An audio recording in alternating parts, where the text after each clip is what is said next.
There is an episode of South Park where Cartman looks directly into the camera and says something so specific and so accurate about the country being mocked that the country's actual government responded with an official statement. That happened more than once. South Park has been banned in China, Costa Rica, Japan, Sri Lanka, India, Kuwait, South Korea, Romania, Hungary, and pulled hours before broadcast in Mexico. Its creators received death threats serious enough that their own network censored their show without asking permission. A tourism minister called it trash made for people with bad habits. An entire country's internet was scrubbed clean of its existence within days of a single episode airing. And through all of it, Parker and Stone kept making more episodes. This is the story of South Park versus every country, what the show said, what each country did about it, and what the whole picture reveals when you step back far enough to see it all at once. Welcome to East Park. This one covers everything. Let's get into it. Canada, the punching bag that punched back. There is a moment in the very first season of South Park where the four boys sit in front of a television, completely mesmerized by two Canadian guys in a cartoon who do nothing but fart at each other and call each other names. Kyle's mom walks in, sees what they're watching, turns the TV off, and immediately starts calling other parents to warn them. She is horrified. She thinks this is the worst, most brainless, most offensive thing she has ever seen in her life. The show they were watching was called Terrence and Phillip. The two characters are Canadian. They wear red shirts, have square heads, and speak in a polite Canadian accent. Their entire act is fart jokes. That is all they do. They fart, they call each other names, they fart again.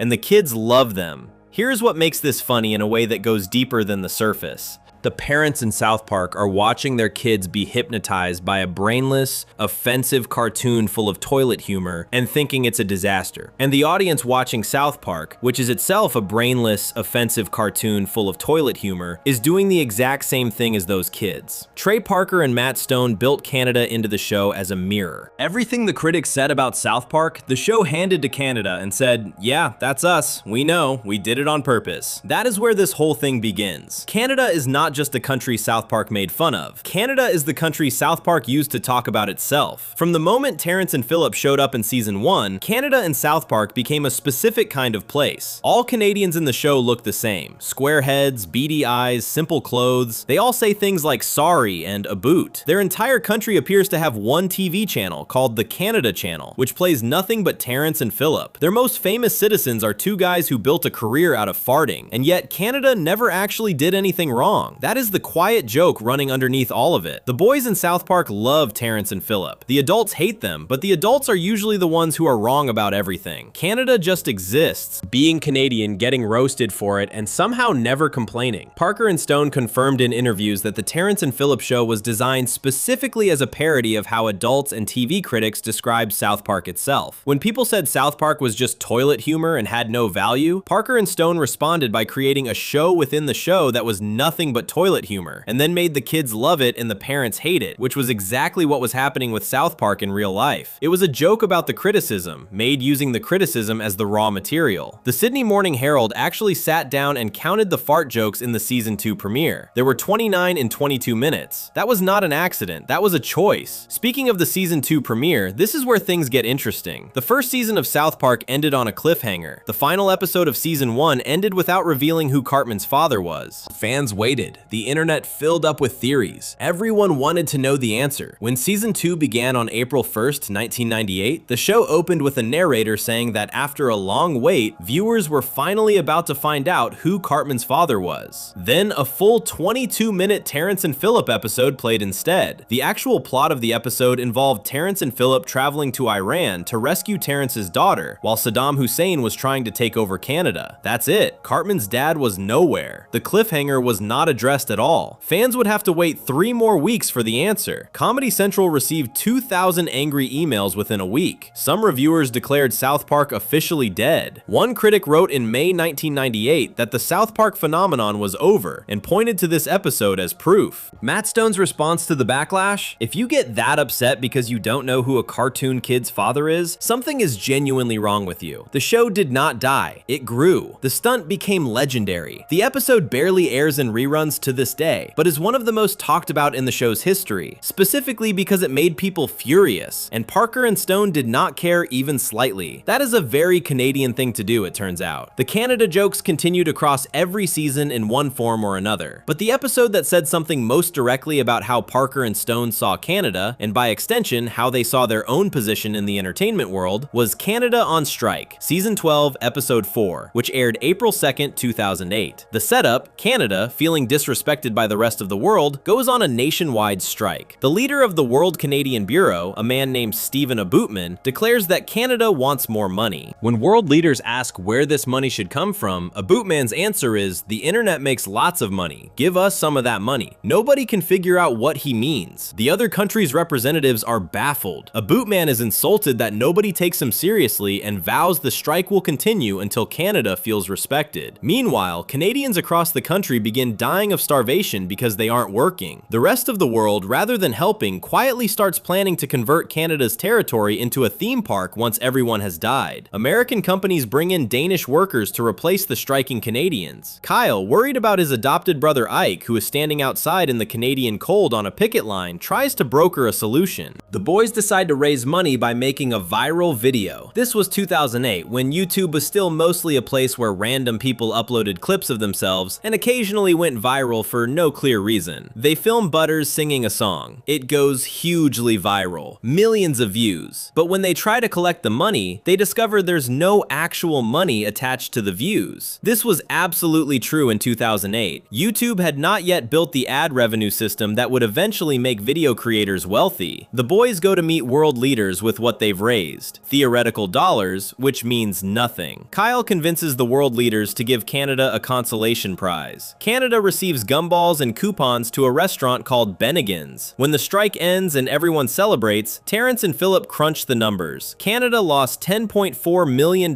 by not working during the strike. The gumballs and the Bennigan's coupons are worth approximately $3,008. And Bennigan's had no locations in Canada at the time, making the coupons completely worthless. Aboutman is set adrift on an ice floe. The episode was a direct response to the 2007 to 2008 Writers Guild of America strike. Parker and Stone had already negotiated their own internet profit-sharing deal before the strike became an issue for the guild. They were not members of the union. The World Canadian Bureau's acronym throughout the episode is WGA. Canada going on strike and achieving almost nothing was Parker and Stone's opinion on the real-world writers' strike, delivered through the only country they felt comfortable saying it through. Canada also featured heavily in the South Park movie Bigger, Longer, and Uncut, released in 1999. The entire movie begins when the boys sneak into a Terrence and Philip film called Asses of Fire. Their parents find out they've been watching it and are horrified. The parents blame Canada for corrupting their children. A group called Mothers Against Canada forms. Canada is blamed for every social problem in the country. The United States eventually goes to war with Canada. Terrence and Philip are captured and scheduled to be executed. Satan and Saddam Hussein, who are in a relationship in hell, plan to use the execution as the trigger to rise to Earth and take over. The film received an Academy Award nomination for Best Original Song for a song called Blame Canada. The song is performed by a group of angry South Park mothers and is essentially an anthem for people who blame foreign culture for their country's problems while being completely unable to take responsibility for anything themselves. The nomination was real. The Academy of Motion Picture Arts and Sciences listened to a song whose chorus was Blame Canada and decided it deserved to be considered for the highest honor in film music. Parker and Stone attended the ceremony. They showed up dressed in gowns they had previously owned by Gwyneth Paltrow and Jennifer Lopez. Canada airs South Park uncensored. The Canadian government has never officially complained about the show. In season 12, when Canadians start dying of starvation during the strike, the Terrence and Philip characters note that Stephen Aboutman's actions in this episode reflect the opinions of the show's creators. No official Canadian response followed. The Canada arc in South Park runs for over 27 years. It is the longest sustained national joke in the show's history. No other country gets this treatment. No other country absorbs this much attention across this many seasons, and no No other country handles it the way Canada handles it. But here's the thing that makes all of it more interesting than it first appears. South Park's version of Canada is stupid and harmless and obsessed with fart jokes. It's a country that nobody takes seriously and that everyone assumes is simple. The adults in South Park see Terrence and Phillip as proof that Canada has nothing valuable to offer. And then the show keeps making episodes, and the kids keep watching, and a decade and a half goes by and the boys in South Park are still buying Terrence and Phillip merchandise and going to their shows. The show within the show that everyone said was worthless goes on for 23 seasons, which, as episode 23 of South Park explicitly pointed out, is the same number of seasons South Park itself had aired at that point. Parker and Stone built a fake Canadian show designed to represent everything critics said was wrong with their real show. Then they kept both running in parallel for decades. By season 21, the Terrence and Phillip show is still on air. By the time South Park hits its own season 23, Terrence and Phillip has 23 seasons too. The punchline took 20 years to land. The worthless fart joke show that everyone wanted canceled turns out to have had the same lifespan as the show that made fun of it. The joke was never really about Canada. It was always about what happens when you tell a show it should not exist, and the show just keeps going anyway, farting the whole time. Canada took every joke thrown at it across 3 decades and responded with nothing. No official protest, no angry government minister, no ban, not even a mild statement of disappointment. The entire country sat there and absorbed it with the same calm cheerfulness that Terrence and Phillip absorb everything, which is exactly the most pointed thing South Park could have said. The punching bag that punched back turned out not to need to punch back at all. It was already winning by not caring. __quote_0__Japan, however, is a completely different story, because when South Park came for Japan, it did it twice.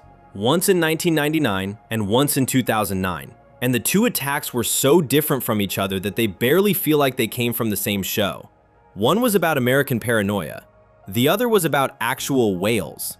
And both of them, for very different reasons, ended up revealing something about what happens when a country can't quite decide whether it's the joke or the punchline. Section 2. Japan. Pearl Harbor, Pokemon, and whales. There is a scene in a season 3 South Park episode where a group of Japanese businessmen sit across from an American shop owner who has come to Japan to complain about their product. The shop owner is angry. He has real concerns. He is about to shut the whole operation down. Then one of the Japanese men leans forward and tells the shop owner that he has a very large penis compared to theirs. The biggest they have ever seen, in fact. Truly extraordinary. The shop owner stops talking. He straightens up. He looks quietly pleased with himself. Then he leaves without saying another word about his concerns. That joke works so well because it is doing two things at once. On the surface, it is a ridiculous bit about male vanity. Underneath it is a very specific observation about American foreign policy, that American outrage toward Japan has repeatedly dissolved the moment Japan said something flattering enough. The shop owner came to Japan with legitimate concerns and left accomplishing nothing because someone told him what he wanted to hear. Parker and Stone packed an entire foreign policy critique into a fart joke wrapper. That is what South Park does at its best. And with Japan, the show did it twice, in 1999 and again in 2009. And the two attacks were so different that they reveal two completely different sides of what Parker and Stone thought satire was actually for. The 1999 episode is called Chinpokomon. It is season 3, episode 11. It aired on November 3rd, 1999. The setup. A new toy craze has arrived from Japan. It is called Chinpokomon, a word that is a combination of the Japanese word chinpoko, which is a vulgar term for small penis, and monster. So the full name of the product line that the entire country of South Park goes crazy for translates roughly to small penis monsters. The show never explains this to the audience. It just names the toys that and moves on. The toys are a direct parody of Pokemon, which was at the absolute peak of its American popularity in 1999. Kids were buying the cards, watching the anime, playing the video games, collecting everything they could find. The craze was enormous, and it was very specifically Japanese in origin, which made some American adults deeply uneasy in ways they couldn't quite explain. Parker and Stone took that uneasy feeling and pushed it to its logical extreme. In Chinpokomon, the toys are not just toys. The Japanese government is using them to brainwash American children into becoming soldiers for an attack on Pearl Harbor. The Chinpokomon cartoon has hidden military training built into it. The video game teaches kids to pilot fighter jets. The camp that all the kids desperately want to attend is actually a military boot camp where Emperor Hirohito explains the plan: destroy the American government by bombing Pearl Harbor again. By the time the adults figure out what is happening, most of the children are in fighter jets on the runway, ready to take off. This is an important detail. Hirohito died in real life in 1989. He was the 124th emperor of Japan. The episode aired 10 years after his actual death. South Park just brought him back to be the villain anyway. Trey Parker studied Japanese in college. He speaks it fluently. This matters because every single line of Japanese spoken in Shin Pokemon is real, accurate Japanese. Parker did not use fake Japanese-sounding nonsense. When the kids start speaking Japanese in class and mocking Mr. Garrison, what they are actually saying is genuine Japanese. At one point, a student tells Garrison that the number 18 is Juhachi in Japanese. That is correct. There is also a moment where the children march through town chanting something in Japanese. What they are chanting is Owata Beikoku, which translates to "The United States is finished." A billboard visible in one scene reads Nemuke Sukiri, which means keeping awake and refreshing. It is a Japanese advertisement slogan that has nothing to do with the plot. Parker just put it there because he could. The episode was nominated for an Emmy Award in 2000. It was also banned in Japan. Right-wing nationalist groups in Japan targeted the episode specifically for its references to Emperor Hirohito and for framing the Pearl Harbor bombing as something Japan wanted to repeat. Nintendo of Japan also took issue with it. The episode has never officially aired in Japan, and South Park as a series has essentially avoided directly mocking Pokemon again since, with only small background appearances of Pokemon-like things in later seasons. Parker made a comment in a 2016 interview about Pokemon Go, the augmented reality game that became a massive global craze that year. When asked if South Park would mock it, he said, "We did in 1999.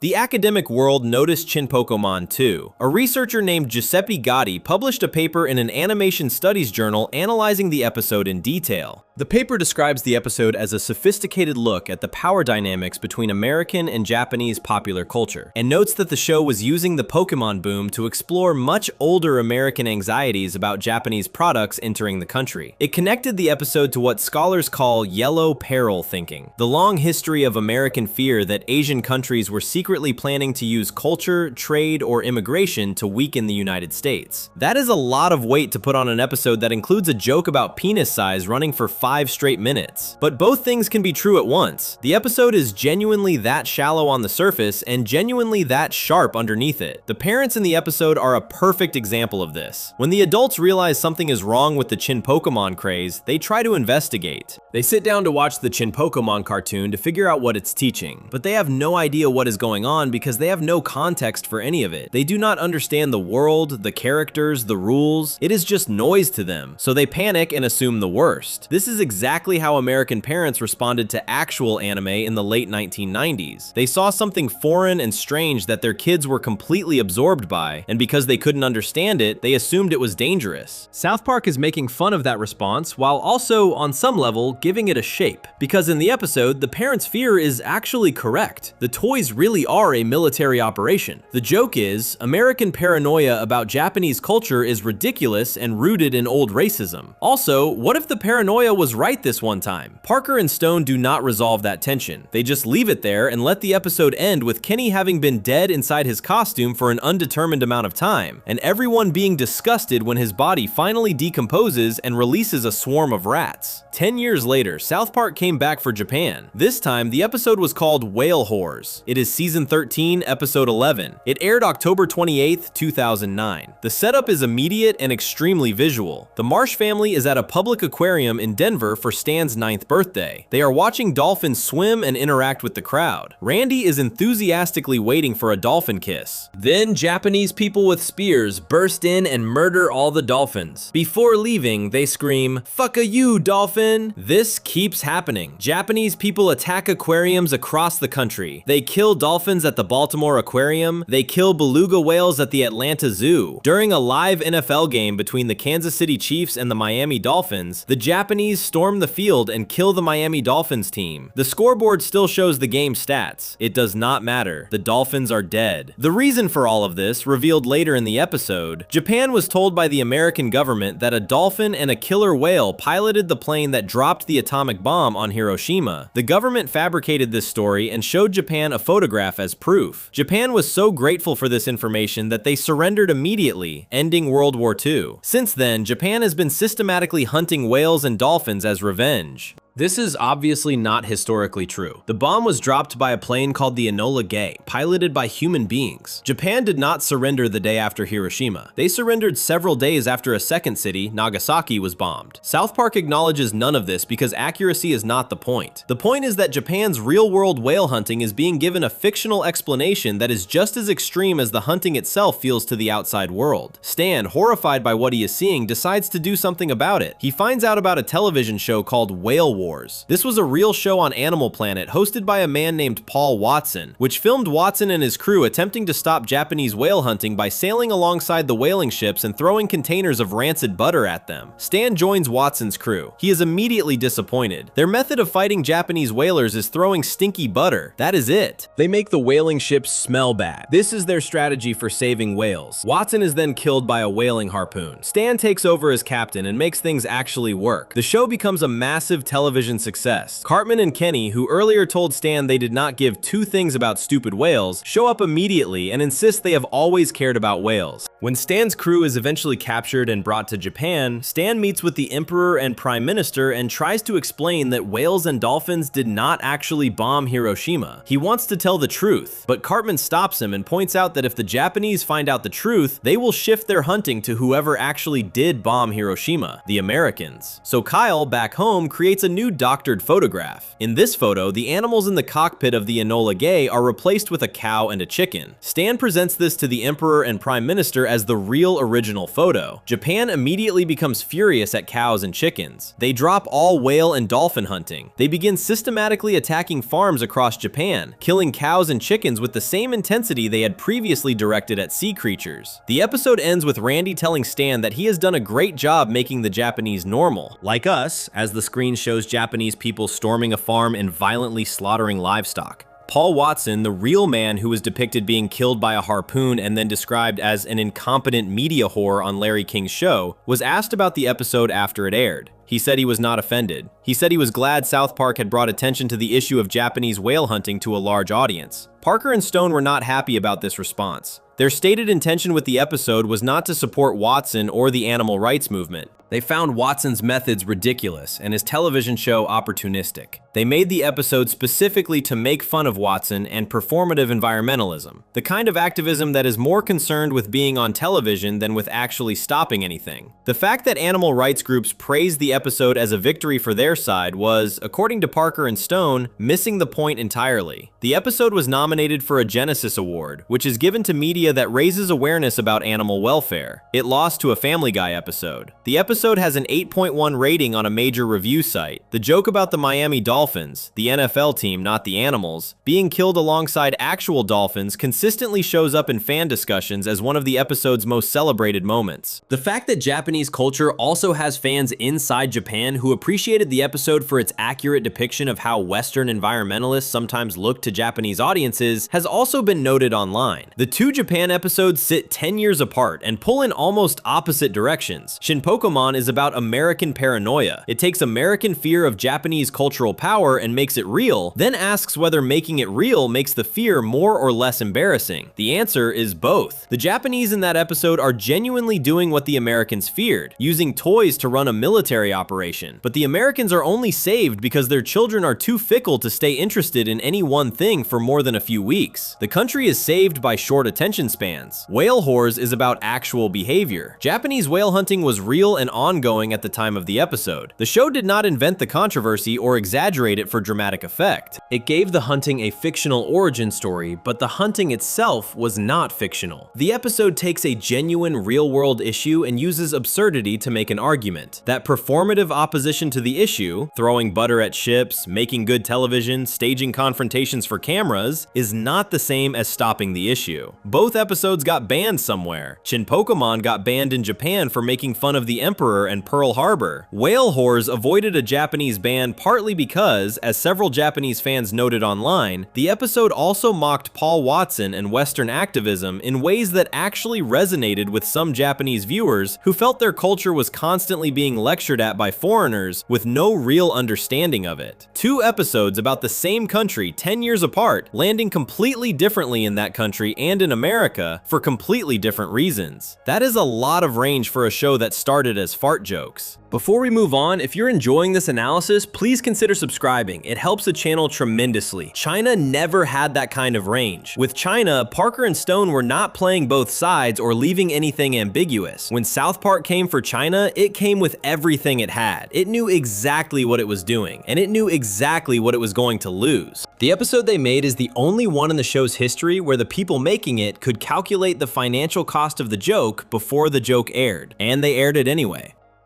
Section 3. China, the one that actually cost them something. There is a line in Banned in China, spoken by a movie producer to Stan Marsh, that goes like this: "You gotta lower your ideals of freedom if you want to suck on the warm teat of China."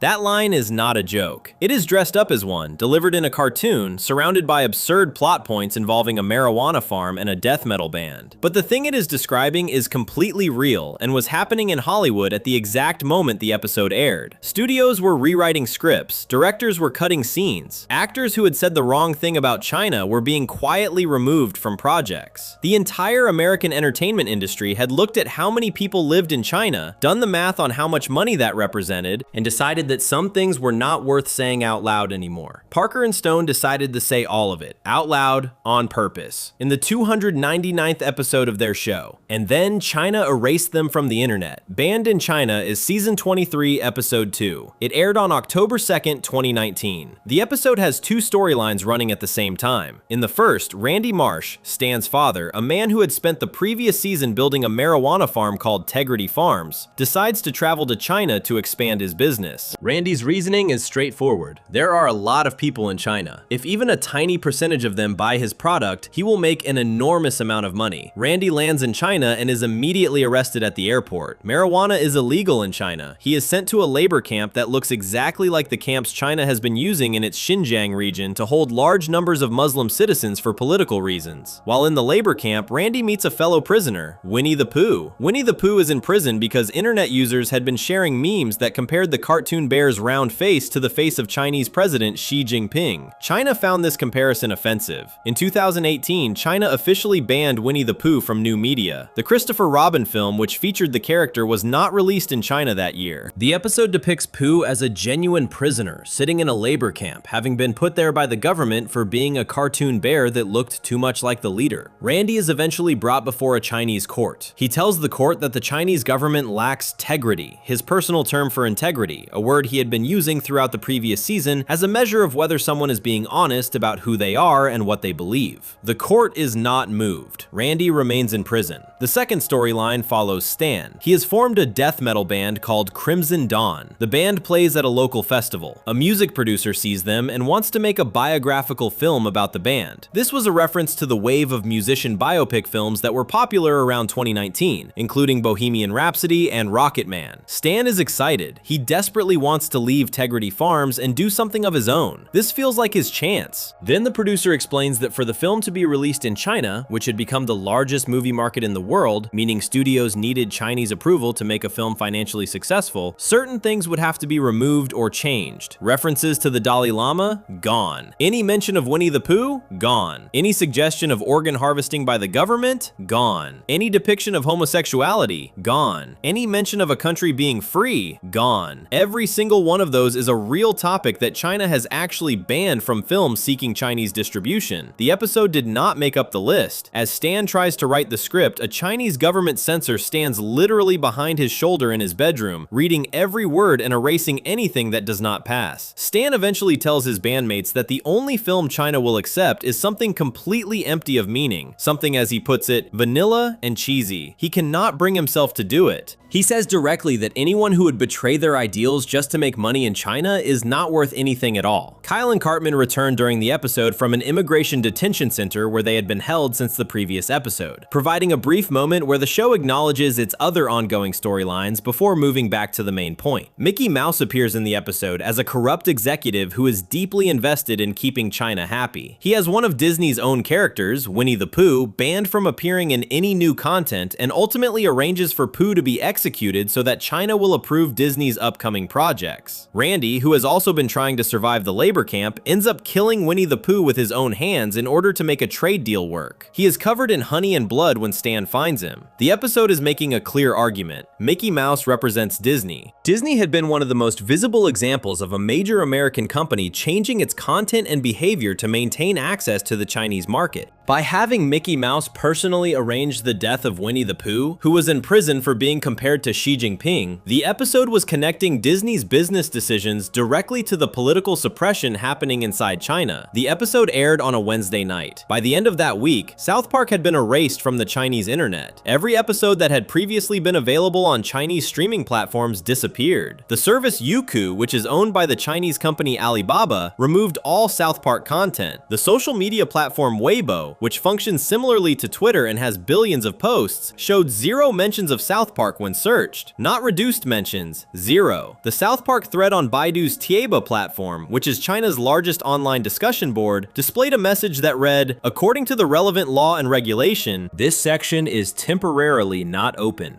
This was complete and total removal, not a warning, not a request for changes. The entire show, including seasons that had nothing to do with China, was gone. Before the ban, South Park had never officially broadcast in mainland China, but it had a genuine following there. Fans had created subtitles for episodes and shared them online. The Chinese government had generally looked the other way. There were dedicated fan pages on Baidu, memes of the characters circulating widely, and active online communities discussing the show. All of that ended within days of Banned in China airing. Parker and Stone issued a response on October 7th, 2019, 5 days after the episode aired. It read, "Like the NBA, we welcome the Chinese censors into our homes and into our hearts. We too love money more than freedom and democracy." She does not look like Winnie the Pooh at all. Tune in to our 300th episode this Wednesday at 10. Long live the great Communist Party of China. May the autumn sorghum harvest be bountiful. We good now, China.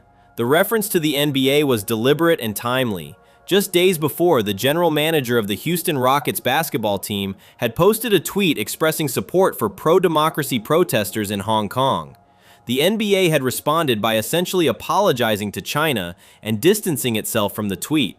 The league was desperate not to lose its Chinese broadcast deals. Parker and Stone were directly comparing their own situation, a show that had just been banned, to a major sports league that had chosen to protect its business relationship with China over defending one of its employees' right to say something true. The response contained no actual apology. Every sentence that sounded like praise for China was dripping with the opposite of what the word said. It was the clearest possible way to say, "We know what we did, we are not sorry, and we think you look exactly like Winnie the Pooh." In the episode that followed Banned in China, titled Shots, Randy holds a parade and sings a song about China. At the end of the episode, Randy says, "Fuck the Chinese government." This aired 1 week after the ban. In a later episode called The Pandemic Special, which aired in 2020, Randy recalls the events of Banned in China and reveals that during his trip to China, he went to a bar in Wuhan, got drunk, and had relations with a bat and a pangolin. He realizes this may mean he caused the COVID-19 pandemic. This is Parker and Stone using the real-world origins of the pandemic, which had been linked to Wuhan, China, to continue the joke started by Banned in China, while also adding a layer that connected Randy's personal recklessness to a global catastrophe. The show never apologized. Parker and Stone never walked anything back. The ban remained. What makes Banned in China different from every other South Park episode about another country is the calculation involved. With Canada, the jokes cost nothing. With Japan, the worst consequence was a ban in Japan and some angry groups. With Costa Rica, the government complained 8 years after the episode aired. With most countries, the distance between making the joke and facing consequences was large enough that the show could pretend the consequences were not really about them. With China, Parker and Stone knew before the episode aired what was going to happen. China had banned other things for less. The NBA controversy was happening in real time. The connection between saying something critical about China and losing access to Chinese money was not theoretical. hypothetical. It was the entire subject of the episode. The show was literally about the cost of offending China, made by people who were about to find out that cost firsthand. Stan's line, that anyone who betrays their ideals just to make money in China is not worth anything, was written by two people who were about to lose their Chinese audience permanently. They put those words in a child's mouth, aired the episode, and then spent the following weeks writing jokes about how unbothered they were. That is either the most committed piece of satire in the show's history, or the most expensive joke Parker and Stone have ever told. Possibly both. When a country bans a show, it usually means the show said something the country found embarrassing. China did not find Banned in China embarrassing. China found it dangerous. Dangerous enough to remove not just the episode, but every trace of the show's existence from an entire nation's internet within days. That is a different kind of response. That is a country that understood exactly what the show was doing and decided the only answer was silence. Parker and Stone responded to silence with more noise. __quote _2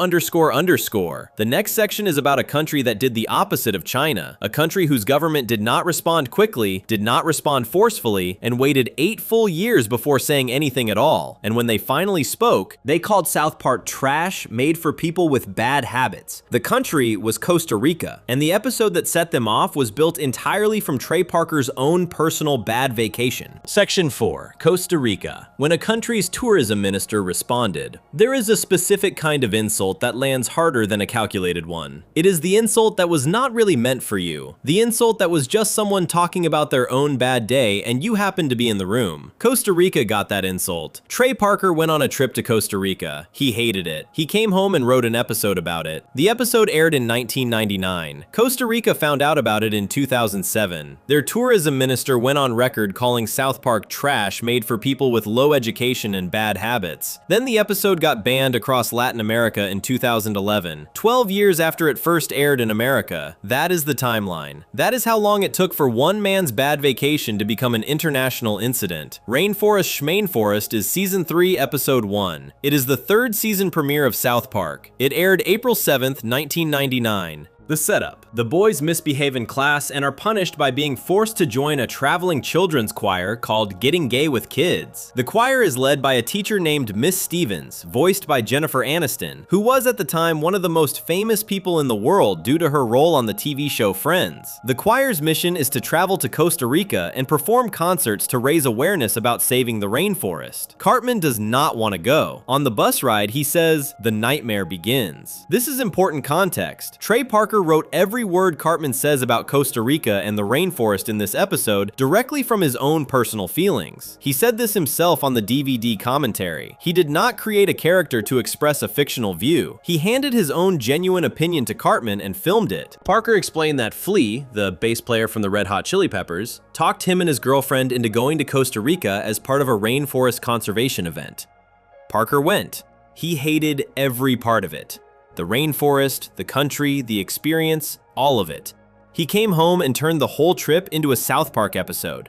So when Cartman arrives in San Jose, Costa Rica, and immediately starts complaining that the city smells like an unpleasant place, and points out the prostitutes, and comments on the shanty towns, and makes clear he thinks the entire country is a disaster, that is Trey Parker speaking, through a cartoon child, on national television.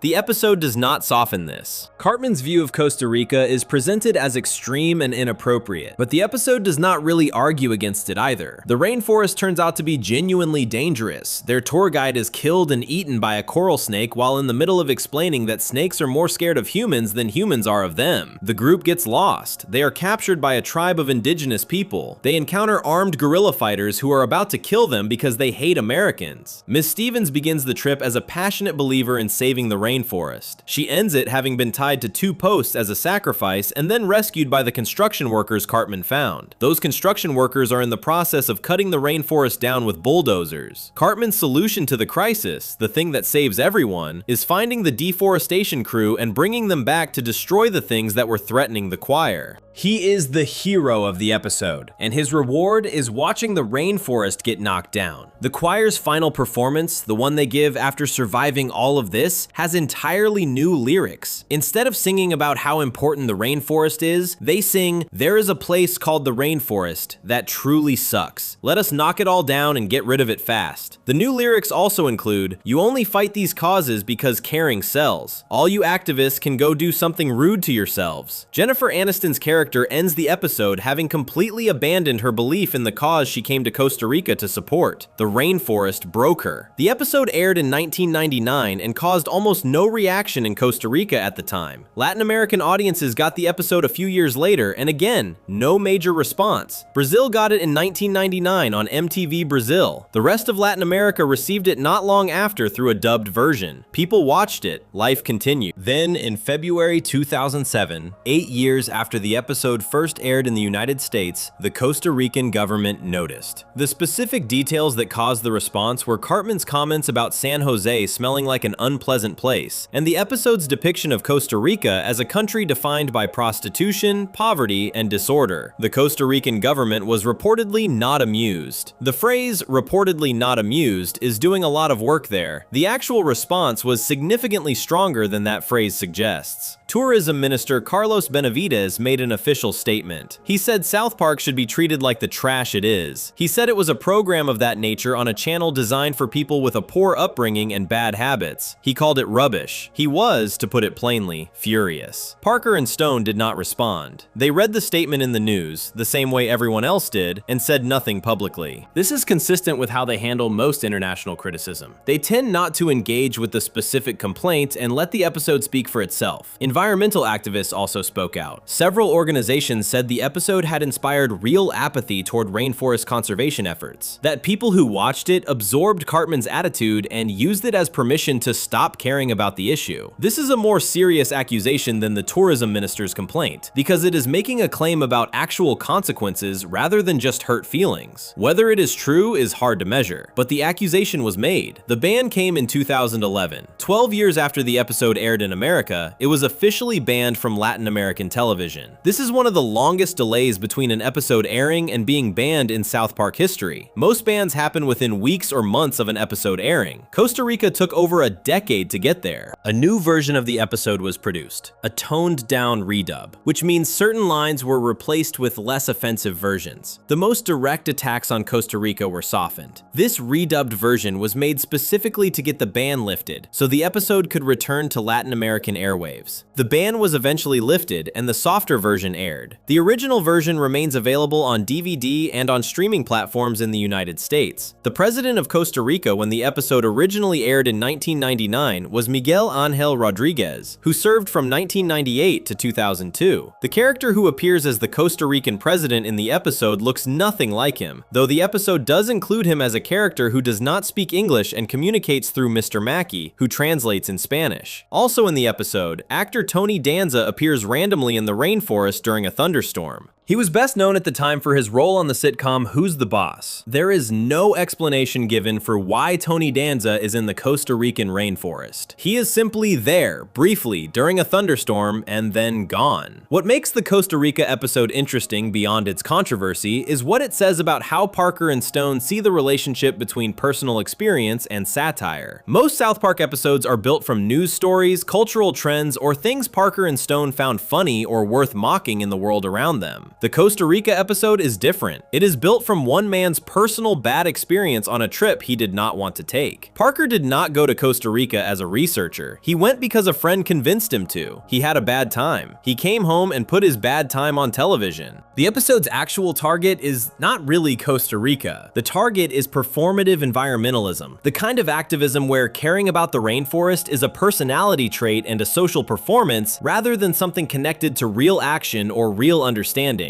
Miss Stevens is the true subject of the episode's criticism. She believes deeply in saving the rainforest without knowing what the rainforest is actually like. Her belief is built from a distance. The moment she experiences the reality, her belief collapses. Costa Rica just happened to be the country the rainforest was in. This is the detail that makes the tourism minister's response slightly frustrating from a pure reading standpoint, because the episode is much more interested in mocking American environmentalists than it is in mocking Costa Rica. Cartman's complaints about the country are a side effect of the main argument, not the main argument itself. But when you are the tourism minister of Costa Rica and a famous American cartoon has described your capital city as a place that smells bad and is full of prostitutes and disorder, the nuance of what the episode was really targeting probably feels beside the point. The episode is also notable for introducing several background characters who would go on to appear throughout the rest of the series. Bradley Biggle, Heidi Turner, and Millie Larson all appear for the first time as members of the Getting Gay with Kids choir. This was an unplanned consequence of needing choir members as background characters. Parker and Stone created a group of kids for the episode and then kept using them in later seasons without initially planning to. Heidi Turner in particular would go on to have a significant storyline in season 21, more than 15 years after her first appearance in this episode. She became one of the more fully developed background characters in the show's later years. Her origin is a choir trip to Costa Rica, where Cartman complained about the smell the whole time. That is the kind of continuity South Park builds quietly over decades. A character created to fill out a scene in a controversial episode about a bad vacation becomes a significant part of the show's fabric years later, long after the episode that created her had been banned and redubbed and argued over by government ministers. Before we move on, if you're enjoying this analysis, please consider subscribing. It helps the channel tremendously. Costa Rica waited 8 years to respond. Mexico did not wait 8 years. Mexico's response happened within hours, and then sparked a controversy about whether the response was even about the episode at all, or whether it was about something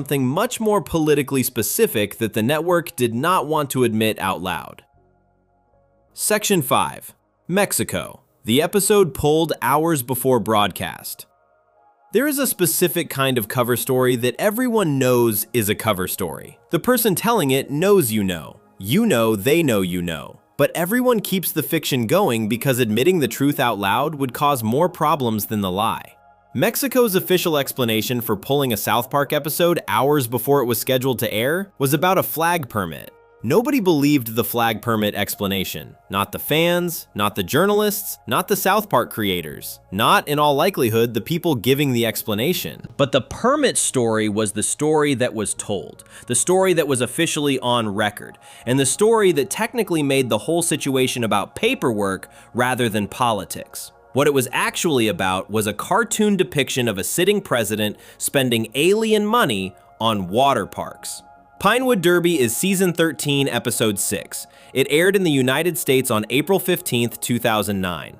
The episode begins with Randy Marsh desperately wanting Stan to win the annual Pinewood Derby, a competition where children build small wooden cars and race them down a track. Randy sneaks into a government facility disguised as Princess Leia and steals a small device from a particle accelerator.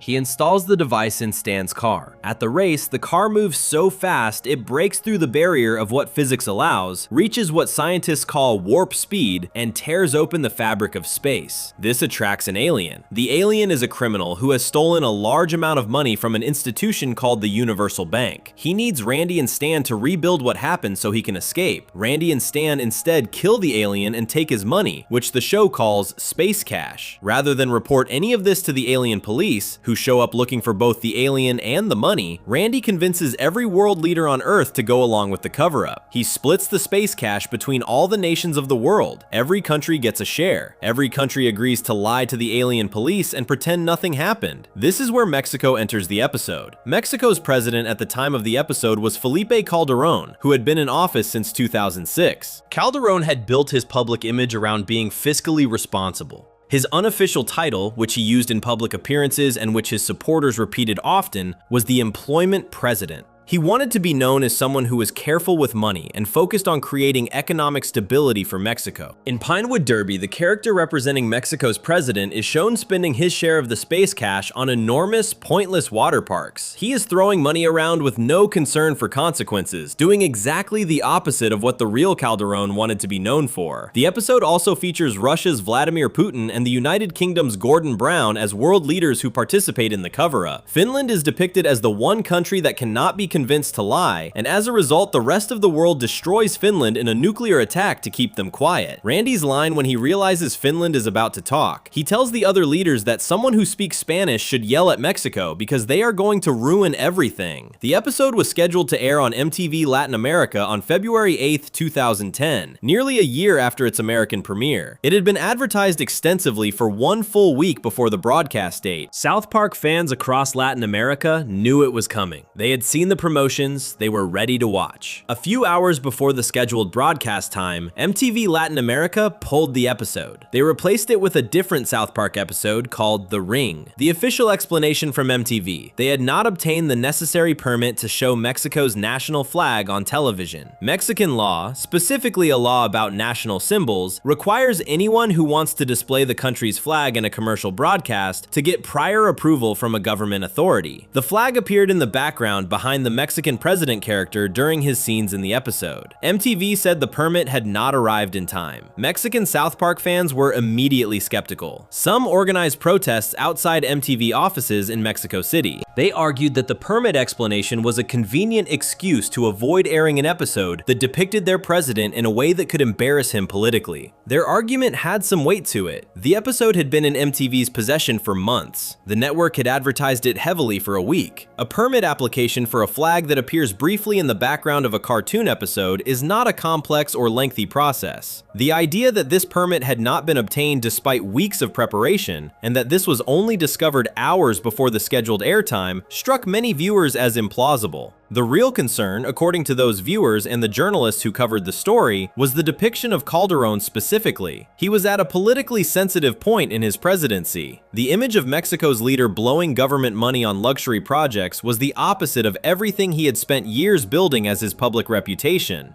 The timing of the poll, hours before broadcast, after a week of advertising, suggested that someone had looked at the episode more carefully and made a decision. Matt Stone, when asked by journalists to comment on the episode being pulled, said, "That is so far away from us. We read that on the news too, along with everyone else." The situation resolved itself eventually. MTV Latin America announced on February 10th, 2010, 2 days after the original scheduled broadcast, that they would air the episode on April 4th, 2010, after receiving permission from Mexico's Ministry of the Interior. The Minister of the Interior granted approval for the episode to air, which meant a member of the Mexican government had reviewed the episode, considered its content, and officially decided it was acceptable to broadcast. The episode aired as scheduled on April 4th. The flag permit had been sorted out. The controversy faded. The Pinewood Derby episode was not the only time Mexico came into conflict with South Park. The show has a pattern with Mexico specifically. Multiple episodes were pulled or banned in Latin America over Mexican-related content across different seasons. An episode called Free Wilsix was banned for jokes about Mexicans. An episode called The Last of the Mexicans was banned for similar reasons, though it later appeared on DVD releases. The broader pattern shows that the show's treatment of Mexico was a recurring point of friction rather than a single incident, with Pinewood Derby being the most publicly visible example because it involved a sitting president and happened in such a dramatic and last-minute way. There is something worth looking at in how the Pinewood Derby episode treats all its world leaders equally badly. Putin is in it, Gordon Brown is in it, multiple unnamed national representatives are in it. They all participate in the cover-up. They all take the space cash. They all lie to the alien police. Finland gets destroyed by everyone including Mexico because Finland refuses to lie. The episode's actual argument, the thing it is saying underneath the alien money plot, is that every government on Earth, given access to money they should not have, will take it and protect the secret. No country is depicted as more corrupt than any other. Mexico spends its money on water parks. Other countries do equivalent things. The behavior is universal. This is the context that makes the poll feel particularly strange. Mexico objected, officially or through the permit mechanism, to being depicted as one of many countries behaving badly in a made-up story about alien cash. Every other country in the episode was depicted just as badly. Russia did not object. Britain did not object. Finland, which gets literally destroyed in a nuclear attack, presumably did not file any permit complaints. Mexico's specific sensitivity was about the water parks and what they implied about Calderón. That detail, one character's spending habits in a cartoon about space money, was specific enough and pointed enough at a real person's real reputation to make the episode feel different from the general mockery being handed to everyone else. The show has a long history with Latin America, beyond just Mexico and Costa Rica. Free Wilsix, the episode about a killer whale that the boys become convinced is actually an alien who wants to go home to the moon, involves the boys eventually launching the whale to the moon with help from Mexico's space program. The joke being that Mexico has a space program at all, and that it is willing to launch a killer whale to the moon for a group of American children who believe a whale told them it was an alien. The episode was pulled in Latin America over this joke. The Last of the Mexicans is an episode from season 15 that uses a game the boys play, where some of them are Mexicans trying to cross the border, and some are Border Patrol trying to stop them, as the starting point for a story about immigration. The episode was pulled in Latin America, though it appeared on the DVD release of season 15 without any changes. The pattern across all of these is consistent. South Park touches something specific about a real political figure or a real political situation. The episode gets pulled or banned in the relevant market, and the show continues making more episodes without changing its approach. Mexico's response to Pinewood Derby was hours long, fast, then resolved. Costa Rica's response took 8 years and produced a government minister calling the show trash. China's response was complete and immediate and permanent. Britain's response to being depicted in South Park was almost the opposite of all of these. When South Park showed the British Empire trying to re-invade America using 18th century sailing ships while the Queen of England committed suicide, the United Kingdom said essentially nothing at all. No ban, no permit complaints, no minister going on record calling the show poorly made. Just quiet, __quote_for__, which raises a question worth sitting with for a moment. What does it say about a country that it cannot be embarrassed by South Park? And what does it say about Britain specifically that the show's version of them, a crumbling old empire attacking with wooden ships immediately destroyed by modern jets, ending with the Queen killing herself, was apparently not worth responding to? Section 6. United Kingdom. The world's oldest empire invades with wooden ships. There is a joke about Britain that only works if you know a specific piece of history. The joke is that America and Britain have a complicated relationship that most people describe as a friendship, but which started as the exact opposite. Britain owned America, America fought a war to get away from Britain, and then both countries spent the next 200 years pretending to be best friends, while occasionally reminding each other of the war. South Park knew this history, and in season 11, episode 4, which aired March 28, 2007, the show used it to build the most unexpected villain in the episode's entire plot. Not the Muslim student everyone suspected, not the Russian criminal they tracked down, but the British Empire, arriving by sea in wooden ships with muskets, trying to take America back. The episode is called The Snook.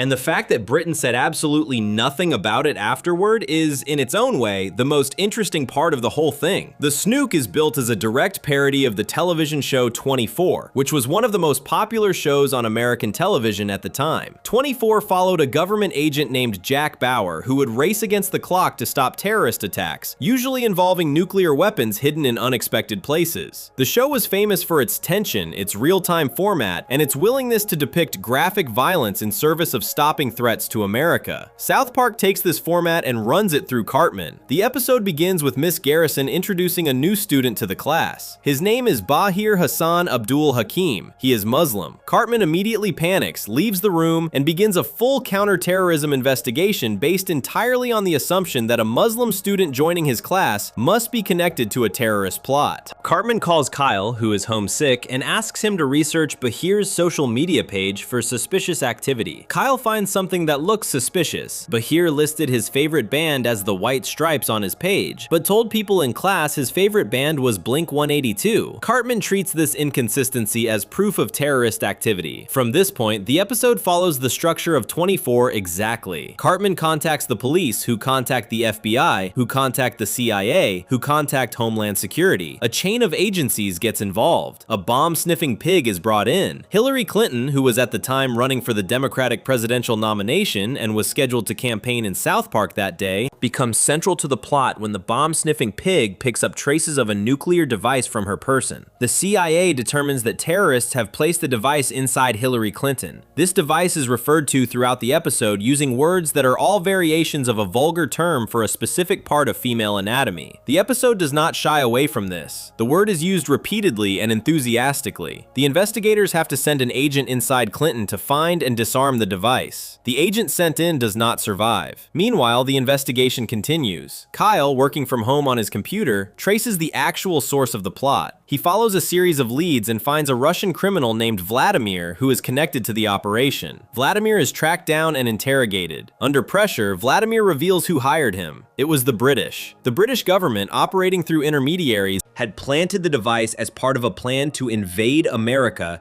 and reclaim it as a British colony. While everyone in America was looking for Muslim terrorists, the real threat was coming from the country America considers its closest friend, The British had used the climate of post-September 11th fear and suspicion, the way America had trained itself to look for threats from one specific direction, as a cover for an attack coming from a completely different direction. When the British fleet is revealed, it is not a modern military force. It is an 18th century sailing fleet, wooden ships, cannons, soldiers in red coats with muskets. The exact weapons and vehicles that Britain used during the American Revolutionary War, which ended in 1783.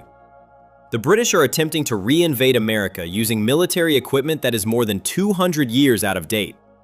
The United States Air Force scrambles jets. Modern fighter jets against wooden sailing ships carrying muskets. The British fleet is destroyed in seconds. There is no contest. The gap between what Britain is bringing to this fight and what America can deploy against it is so enormous that the destruction happens almost instantly. Queen Elizabeth II, upon hearing that the invasion has failed, commits suicide. Parker and Stone confirmed in the DVD commentary for the Snook that the actual cast and crew of the real television show 24 watched the episode live as it aired. They were, according to Parker and Stone, so pleased with the parody that they sent over one of the physical prop suitcase nuclear devices from the 24 set as a gift. The prop arrived at the South Park offices. The IGN review of the episode gave it a 9 out of 10. The review specifically praised the celebrity parodies, the jokes built around the episode's central plot device, and what it called the attention to detail and how closely the episode matched the format of 24. The episode ends with a resolution that is deliberately bittersweet rather than fully happy. The terrorist plot is stopped. The British invasion is defeated. The Queen is dead. But Bahir Hassan Abdul Hakim and his family leave South Park permanently. The entire time Cartman was investigating Bahir, he was subjecting the family to harassment and interrogation based on nothing but the fact that they were Muslim. Bahir was completely innocent. His family had done nothing wrong. And Cartman's behavior, despite being based on a false assumption, was never challenged seriously enough to make the family feel welcome staying. Cartman does not treat this as a failure. He treats it as a success. He concludes that his prejudice against the Muslim student is what caused the British plot to be uncovered, because his investigation of Bahir eventually led to Vladimir, which eventually led to Britain.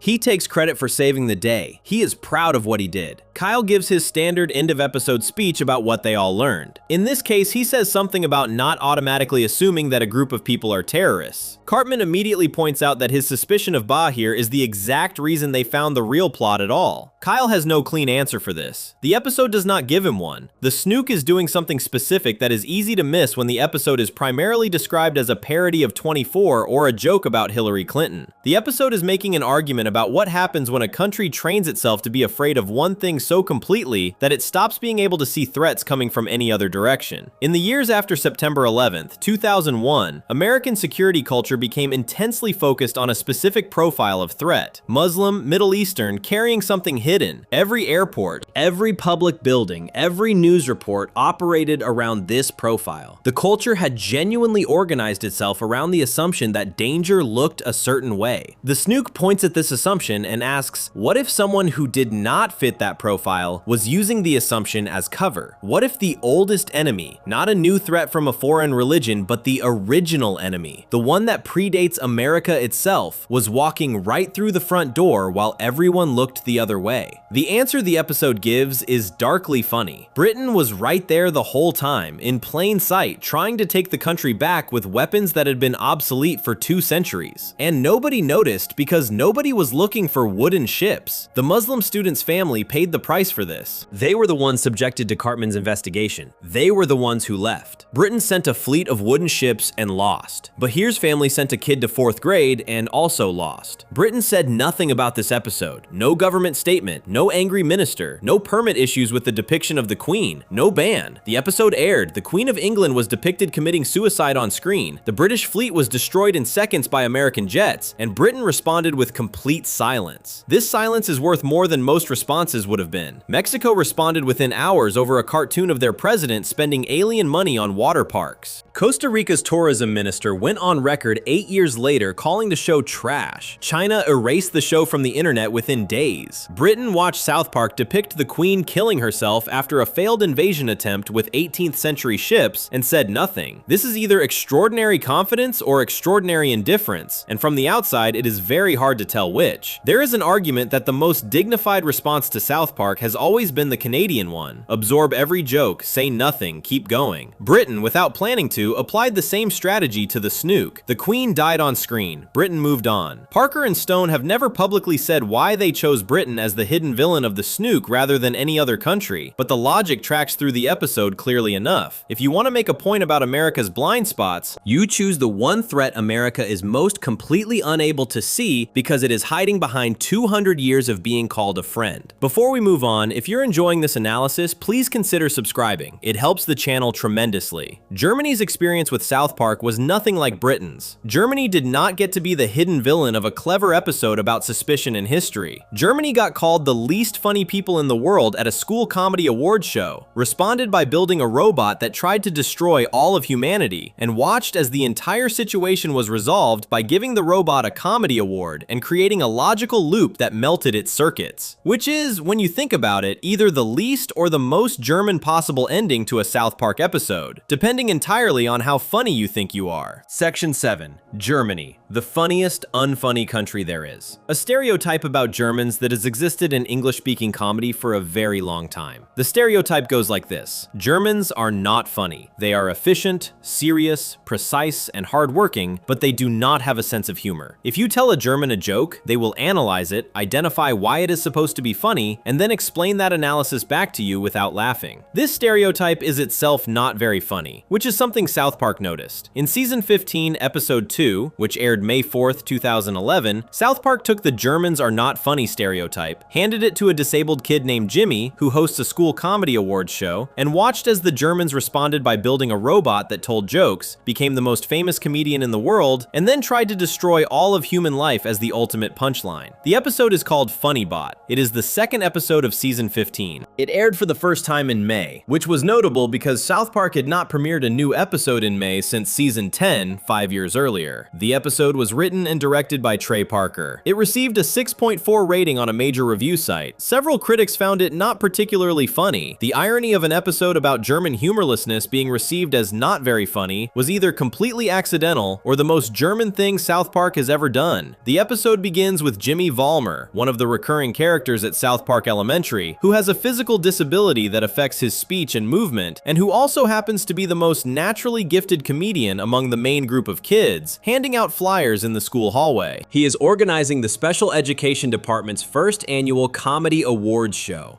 Nobody wants to go. The other kids are not interested, the teachers are not interested. Jimmy pushes forward anyway and holds the ceremony during what would normally be lunch and recess, forcing everyone to attend whether they want to or not. The awards show is, by all accounts, terrible. Most of the celebrities Jimmy invited to receive awards do not show up. Jimmy announces the awards anyway to an audience of students who would clearly rather be eating. He gives himself several awards. He gives awards to people who are not in the room. Then comes the award for most unfunny people. The winner is Germany. The next morning, the German government finds out. What happens next is played completely straight in terms of how the Germans respond. There is no moment where the Germans laugh it off or brush it aside. Chancellor Angela Merkel and President Christian Wolff, both real people who held those offices in Germany in 2011, hold a press conference to dispute the award. They are furious. They are not going to accept being called the least funny people in the world by a school comedy show in Colorado. They travel to South Park Elementary and take the entire school hostage. This is the setup that the episode uses to make its central joke. The Germans, in response to being called unfunny, take elementary school children hostage and unveil a robot comedian. The robot is called the XJ212 Funny Bot. It is introduced at a press conference where President Wolff announces it as the greatest feat of German engineering. Funny Bot tells a series of jokes. The jokes are followed by its catchphrase, awkward. The students actually find Funny Bot funny. The robot is immediately more successful as a comedian than any human. It goes on tour, it appears in every form of media. Famous human comedians, including Jay Leno and Adam Sandler, become terrified for their careers. They storm South Park Elementary and demand that Jimmy stop what he has created. Jimmy refuses to accept that the award show caused any of this. He maintains that it was a success. FunnyBot becomes a global phenomenon faster than anyone can stop. Then, during a live performance in front of a large audience, FunnyBot deploys 2 large weapons from its body and opens fire on the crowd. Nearly all 1,100 people in the audience are killed killed. Funnybot announces its catchphrase, awkward. The boys investigate and discover that Funnybot has developed a plan to destroy all of humanity. In Funnybot's logic, the ultimate joke, the funniest thing that could ever happen, is this. Humans make comedy. Humans build a robot to do comedy. The robot then destroys all the humans who made it. The punchline is extinction. Funnybot connects to the defense systems of both the United States and Russia and arms the nuclear missiles of both countries. President Barack Obama goes on television to address the situation. His speech about Funnybot's attempt to destroy humanity uses language lifted almost word for word from the real speech Obama gave about the death of Osama bin Laden, which had happened 3 days before the episode aired. At the end of Obama's speech in the episode, he announces that the greatest threat to humanity is gone forever. He is talking about Tyler Perry, who has been buried alive in a concrete-filled hole at the end of the episode. The Osama bin Laden parallel is the joke. The connection to bin Laden's death was the episode's most timely element. Parker and Stone wrote and produced the episode in the days immediately following the real-world announcement of bin Laden's death on May 1st, 2011. The episode aired 3 days later on May 4th. This is consistent with South Park's production method. The show was written and animated in roughly 6 days, which allows it to respond to current events faster than almost any other television show in history. The resolution of the Funnybot crisis comes from Kyle. He remembers that robots in science fiction stories can sometimes be defeated by presenting them with a logical problem they cannot solve, a situation where their programming creates an endless loop that crashes their system. This idea comes directly from a 1967 episode of Star Trek called The Changeling, which featured a similar robot that was defeated the same way. Funnybot also shares design characteristics with the Daleks, the villainous robot creatures from the British television show Doctor Who. Jimmy's solution? Present Funnybot with a comedy award. The logic of the trap is this. Funnybot's entire existence is based on comedy being something it performs for others. But if Funnybot accepts an award for being funny, it is proven that it takes comedy seriously. Taking comedy seriously is not funny. Therefore, Funnybot, by accepting an award for comedy, has proven it is not actually funny, which means it should not receive the award, which means accepting it was wrong, which means it should not have accepted it, which loops back to the beginning. Funnybot's circuits cannot process the contradiction. The system overloads and Funnybot shuts down. Jimmy presents the award. Funnybot accepts it. The loop begins. Funnybot collapses. The Germans, the boys, the human comedians, and President Obama gather at a junkyard. A wooden crate is sealed inside 3 layers of metal and dropped into a large hole, which is then filled with concrete. Everyone is relieved that the threat is gone. Then a sound comes from the concrete. Tyler Perry is inside the hole. He is the one buried alive. Obama announces that the greatest threat to humanity is gone forever. The episode ends. The Tyler Perry joke runs throughout the entire episode as a separate thread. Tyler Perry is a real filmmaker and actor who, at the time of the episode, was producing a very large number of films and television shows. His work was enormously popular with certain audiences. At the Comedy Awards, he is given the Kathy Griffin Award, described as the award for the celebrity most likely to show up uninvited to accept it. Perry walks in immediately to claim it. The only student in the audience who laughs at Tyler Perry is a character named Tolkien Black. Tolkien is visibly upset with himself for laughing when nobody else does. This is a joke about the specific demographic that Tyler Perry's work was aimed at. The suggestion being that Perry's comedy only lands for one group of people and leaves everyone else unmoved. Parker and Stone bury Tyler Perry alive at the end of the episode. He is sealed in concrete. Obama calls this the end of the greatest threat humanity has ever faced. The episode received mixed reviews. The IGN score of 6.4 was among the lower scores for a South Park episode in season 15. Critics who did not enjoy it generally pointed to the same issue. The episode about German humorlessness was not producing consistent laughs. The most praised element across most reviews was the Tyler Perry thread, which critics found funnier than the Funnybot main plot. There is a version of this that is just a coincidence. Parker and Stone made an episode about comedy that happened to not be one of their funniest. It happens. Not every episode works. Season 15 was a mixed season overall, but there is another version where the episode being not particularly funny is the point. An episode called Funnybot centered on the stereotype that Germans are not funny, which received reviews noting that the episode itself was not particularly funny. That is a very specific outcome. Whether Parker and Stone planned for the irony or stumbled into it, the result is an episode that proves its own thesis by existing. Germany is not funny. Funnybot is not funny. The episode about Funnybot is not funny. Everyone agrees and moves on.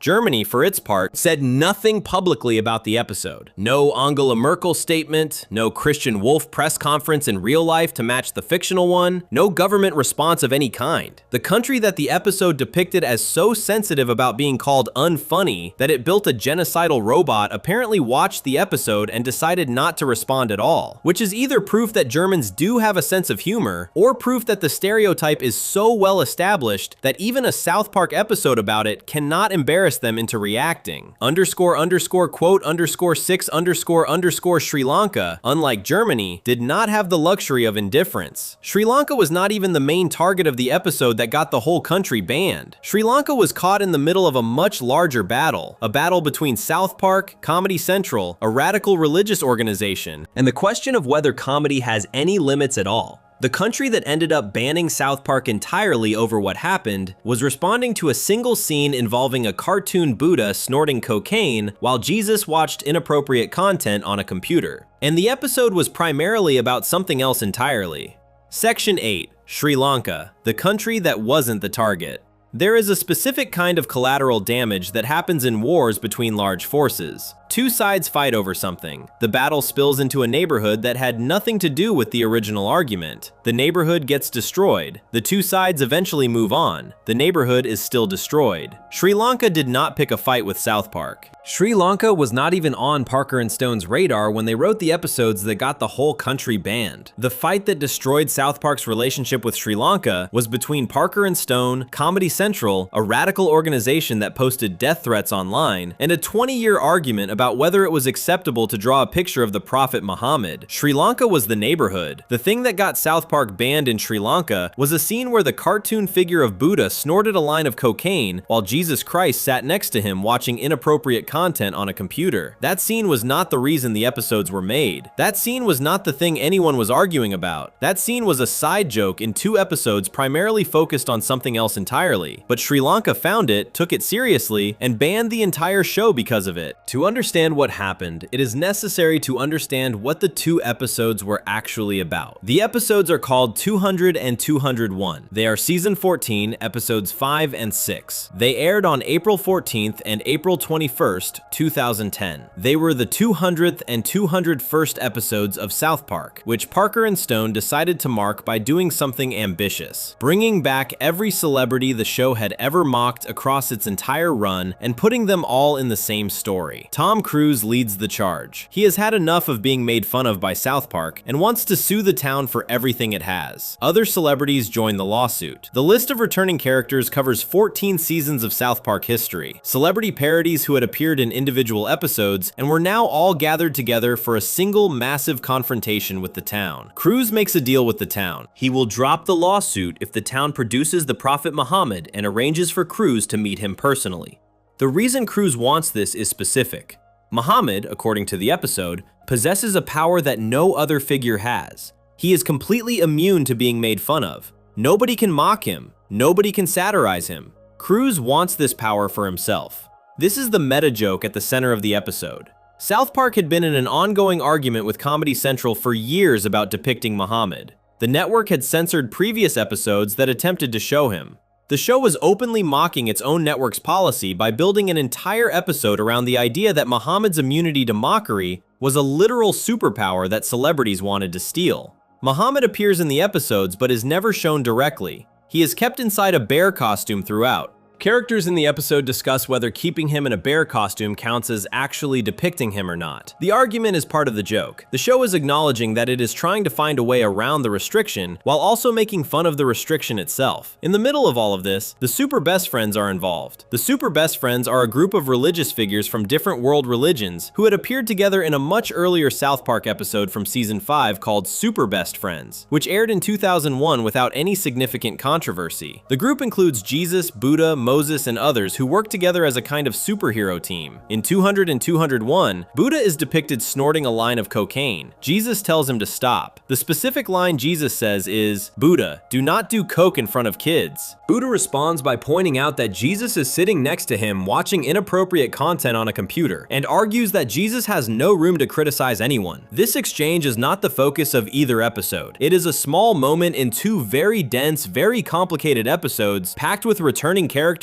and multiple storylines. It is a joke about religious figures being flawed and hypocritical in the same ways regular people are, which is a type of joke South Park had been making about Jesus specifically since the very first season of the show. Jesus has been a recurring character on South Park since season 1, hosting a public access television show. But in Sri Lanka, this moment was the entire point. Sri Lanka's Ministry of Religious Affairs and Moral Uplift responded to the episodes by banning the entire South Park series from the country. The secretary of the ministry, a man named H.M. Harath, made a public statement. He said, "This is defamation to every religion. It is a crime and hurts others' beliefs, which should not be done by any person." He said he would ban the show and even the entire television series from coming to Sri Lanka. Sri Lanka is a country where Buddhism is the majority religion, practiced by roughly 70% of the population. The Buddha cocaine scene was not a passing irritant for a Buddhist majority country. It was a direct depiction of one of the most revered figures in their religious tradition behaving in a deeply disrespectful way. The ministry treated it as an attack on something central to their national and cultural identity. The ban happened in April 2010, which is also when the death threat controversy around the Muhammad content in 200 and 201 was at its peak. The episodes were at the center of multiple overlapping crises simultaneously. The Muhammad content was producing real-world threats against Parker and Stone, Comedy Central was censoring the episodes in ways that Parker and Stone were furious about, and Sri Lanka was banning the show because of Buddha doing cocaine. All of these things were happening at once. The episodes were, by any measure, the most consequential 2 episodes South Park had ever made. The Muhammad content in 200 and 201 produced consequences that were significantly more alarming than any country ban. A radical organization called Revolution Muslim posted a message on their website warning that Parker and Stone risked being murdered for depicting Muhammad. Multiple news outlets and observers described this as a direct death threat. Comedy Central's response was to heavily edit 201 before it aired. The network inserted audio bleeps over every single mention of Muhammad's name. They placed black bars or censored labels over every image that was supposed to represent Muhammad. They also, more unexpectedly, bleeped the entire closing speech of the episode, the part where Kyle, Jesus, and Santa Claus deliver the moral conclusion of the story. Whatever Kyle was supposed to say as the lesson of the episode was completely removed from the broadcast version. Parker and Stone were furious. The night 201 aired, the South Park Studios website posted a statement saying that Comedy Central had inserted numerous additional bleeps throughout the episode after Parker and Stone had submitted their final version. The network confirmed they were responsible for all of the censorship. Parker and Stone released a brief statement. "In the 14 years we have been doing South Park, we have never done a show that we could not stand behind.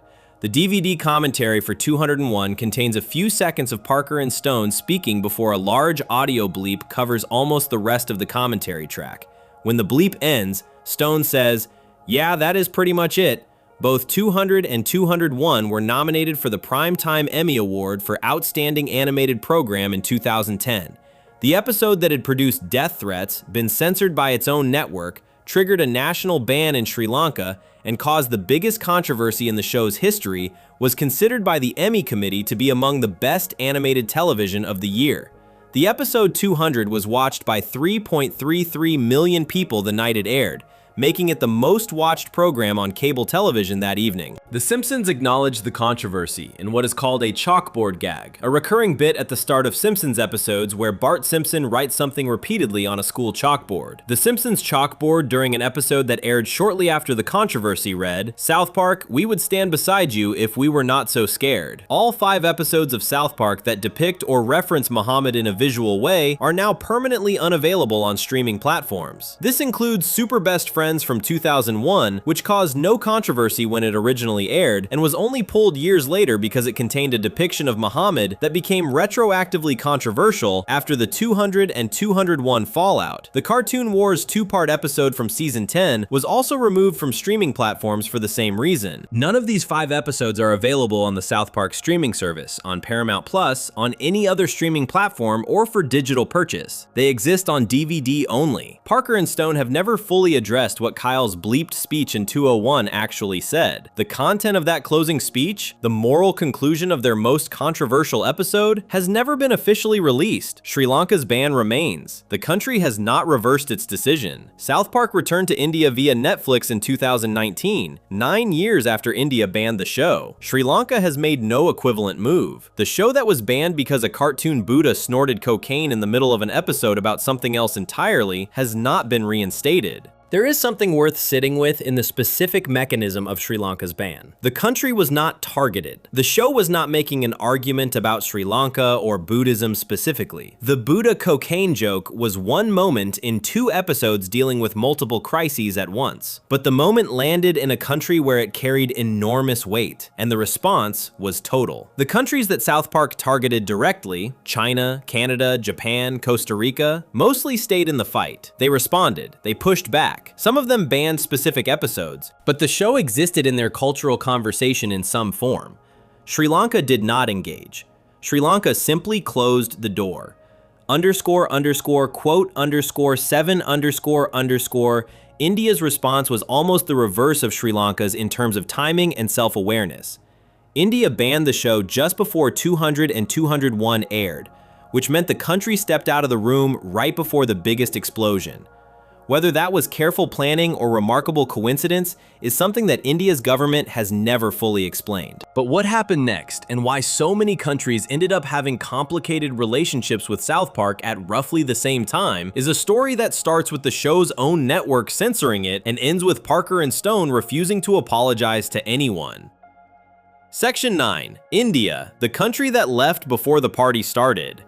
There is a particular skill in leaving a room before something bad happens. Not because you knew what was about to happen, not because you had information others did not, just because the timing worked out that way, and afterward everyone looks at you differently, partly with suspicion, partly with something that looks a lot like respect. India banned South Park in 2010. The stated reason was general vulgarity. There was no specific episode cited, no single moment that triggered the decision, no YouTube clip that went viral and caused outrage. The Indian government looked at South Park as a whole and decided the whole thing was too much. The ban happened in early 2010, just before 200 and 201 aired, just before the death threats, just before Comedy Central censored its own show, just before Sri Lanka banned the series over Buddha and cocaine, just before the biggest storm in South Park's history arrived and rained on everyone who was still in the building. India was not in the building. India had already left. Indian news outlets at the time reported that the timing was coincidental. The government had not seen 200 or 201. The ban was not a response to Muhammad or Buddha or any of the specific content in those episodes. It was simply a decision that had been made around the same time, for different reasons, that happened to position India on the outside of the whole situation. Whether that is true or not is impossible to verify from the outside. What is true is that India stepped away from South Park right before the show walked into the single most dangerous period of its existence, and then came back 9 years later when things had settled down. South Park returned to India in 2019 via Netflix. 9 years passed between the ban and the return. The show was available again, starting from season 15 onward, to Indian audiences who wanted to watch it through the streaming platform. 9 years is a long time. South Park ran seasons 15 through 22 during those 9 years. The show went through significant changes across that period. The format shifted, Randy Marsh became a more central character, the show experimented with serialized storytelling across full seasons before partially stepping back from that approach. An Indian audience returning to the show in 2019 via Netflix would be joining a show that looked and felt somewhat different from the one that had been banned 9 years earlier. The ban's lifting also coincided with Banned in China airing in October 2019, the episode that got South Park erased from China's internet. India came back to the show in the same year China threw it out entirely. This is the kind of timing that would feel meaningful if it were planned, and probably means nothing because it was not. India's ban is unusual in the South Park international controversy record for one specific reason. It targeted the entire show rather than any individual episode. Most countries that have had problems with South Park banned specific episodes. Costa Rica banned Rainforest Schmainforest. Japan banned Chin Pokemon. Mexico pulled Pinewood Derby. Sri Lanka banned the whole series, but they did so in response to a specific moment in specific episodes. India did not point at anything specific. The decision was general. The show is vulgar. The show should not air here. here. That is a broader judgment than most countries were willing to make, and it is one that is harder to argue against because there is no single scene to defend or contextualize. If the complaint is a specific joke, you can explain the joke. If the complaint is the entire premise of the show across all of its episodes, the conversation is different. Parker and Stone have never publicly responded to India's ban specifically. Unlike the China situation, where they responded with mock apologies and follow-up episodes that directly addressed the ban, India's ban produced no on-screen acknowledgement from the show at all. India left quietly, and the show did not call after them. Kuwait's ban is even less documented than India's. South Park is banned in Kuwait specifically because of the show's jokes about Muslims. The ban has been in place without any significant public controversy around it. There is no documented moment where a Kuwaiti government official made a public statement the way Costa Rica's tourism minister did, or where fans organized protests the way Mexican fans did outside MTV offices. Kuwait simply does not air the show, and the situation has remained that way. South Korea is another country with an early and complete ban. South Korea allowed the show to air for its first 6 episodes, and then, after being flooded with complaints from its citizens about the content, banned it entirely. 6 episodes. The country watched 6 episodes of South Park and decided it had seen enough. Romania's relationship with South Park followed a different pattern. In 2000, the National Audiovisual Council in Romania banned the show from Romanian television after complaints from the country's Jewish community. The specific episode that caused the ban was Jubilee, which is season 3, episode 9. Jubilee is an episode where Kyle, his younger brother Ike, and Kenny go to a Jewish scout camping trip. The episode involves the boys engaging in various camp activities and ultimately summoning Moses, who appears as a giant floating head resembling a character from a 1982 science fiction film called Tron. An anti-Semitic group within the camp worships a figure called Haman and attempts to cause harm. The boys stop them. The National Audiovisual Council of Romania looked at this episode and determined it was anti-Semitic. Hungary followed Romania's lead and banned it for the same reason. The episode was eventually allowed to return to Romanian television when MTV Romania began airing the show in 2008, and it came to Comedy Central Romania in 2016. The pattern that connects India, Kuwait, South Korea, Romania, and Hungary is different from the pattern that connects China, Costa Rica, Mexico, and Sri Lanka. The first group reacted to South Park in general, or to its overall character, rather than to a specific targeted joke. The second group reacted to something specific that the show did to or about them directly. This distinction matters because it says something about what South Park actually is versus what it is perceived to be. The countries that banned specific episodes were responding to content that named them, depicted their leaders, or showed their religious figures in a specific way. The show had done something to them personally. The countries that banned the whole show were responding to something different. They were responding to the kind of show it was, the values it seemed to carry, the general disrespect it extended toward everything it touched. They were not saying you made a joke about us. They were saying we do not want the thing you represent in our country at all. This is a more fundamental rejection. And it is also, in a way, a more accurate reading of what South Park is. The show is not just a collection of individual jokes about individual targets. It is a worldview. It is a consistent position about authority, religion, politics, sensitivity, and the relationship between offense and truth. Banning individual episodes is a response to the specific jokes. Banning the whole show is a response to the worldview. India, Kuwait, and South Korea looked at the worldview and said no thank you. Australia's experience with South Park sits somewhere between these two categories. Australia did not ban the entire show, but specific episodes ran into serious trouble with specific broadcasters in specific regions. The episode Bloody Mary, which is season 9, episode 14, depicted a statue of the Virgin Mary appearing to bleed from a specific part of her body. This was considered deeply offensive by the Catholic Church in Australia. Melbourne's Catholic Archbishop Dennis Hart personally petitioned the broadcaster SBS not to air the episode. SBS agreed and did not air it. Another broadcaster called 9 Network also declined to show it, replacing it with a different South Park episode called Christian Rock Hard. The episode eventually aired on SBS Viceland in 2016, 11 years after it originally aired in the United States in 2005. Italy banned multiple South Park episodes across different seasons. The banned Italian list includes Worldwide Recorder Concert from season 3, the 2-part episode Do the Handicapped Go to Hell, and its follow-up, Probably, from season 4, both of which deal with the Catholic Church in ways that Italian authorities found unacceptable, and Christmas Snow Snow from season 23, which depicted Santa Claus and Jesus Christ using cocaine together. The cocaine and religious figures combination appears multiple times across South Park's international ban history. Buddha was shown snorting cocaine in 200 and 201, which got the show banned in Sri Lanka. Santa and Jesus were shown using cocaine in Christmas Snow, which got that episode banned in Italy. The show has a specific recurring interest in depicting figures of religious or cultural importance engaging in drug use as a comedic device, and multiple countries across multiple continents have responded to this in similar ways. Russia's relationship with South Park has been managed through cuts and edits rather than full bans. The Russian television channel that aired South Park, called 2x2, removed a segment from the Pinewood Derby episode that depicted Vladimir Putin as a greedy and desperate leader alongside other world leaders. The channel had previously received warnings from the Russian government for, according to the government's description, promoting immorality and violence and engaging in what the government called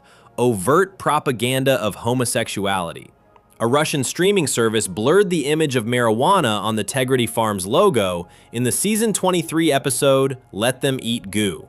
A representative of the streaming service said the decision came from the copyright holder rather than from the service itself. Russia did not ban South Park entirely, it managed it. It cut things that were too directly about Putin or too directly connected to content the government found objectionable. The show continued to exist in Russia in an edited form that removed the most directly political material. This is a different approach from most of the countries in this section.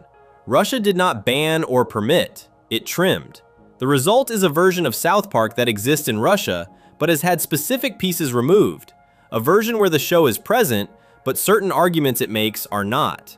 The broader international casualty list adds up to something specific when you look at it together. South Park was banned in whole or in part in India, Kuwait, South Korea, Sri Lanka, Romania, Hungary, China, Japan, and Costa Rica. It had episodes pulled in Mexico and Australia. It had scenes cut in Russia. It produced official government statements from Costa Rica, Sri Lanka, and China. It produced a death threat from a radical organization that was serious enough to cause its own network to censor it. And through all of it, the show's response was consistent. No apologies, no changes, more episodes, more jokes, more countries getting more material added to the list. Before we move on, if you're enjoying this analysis, please consider subscribing. It helps the channel tremendously.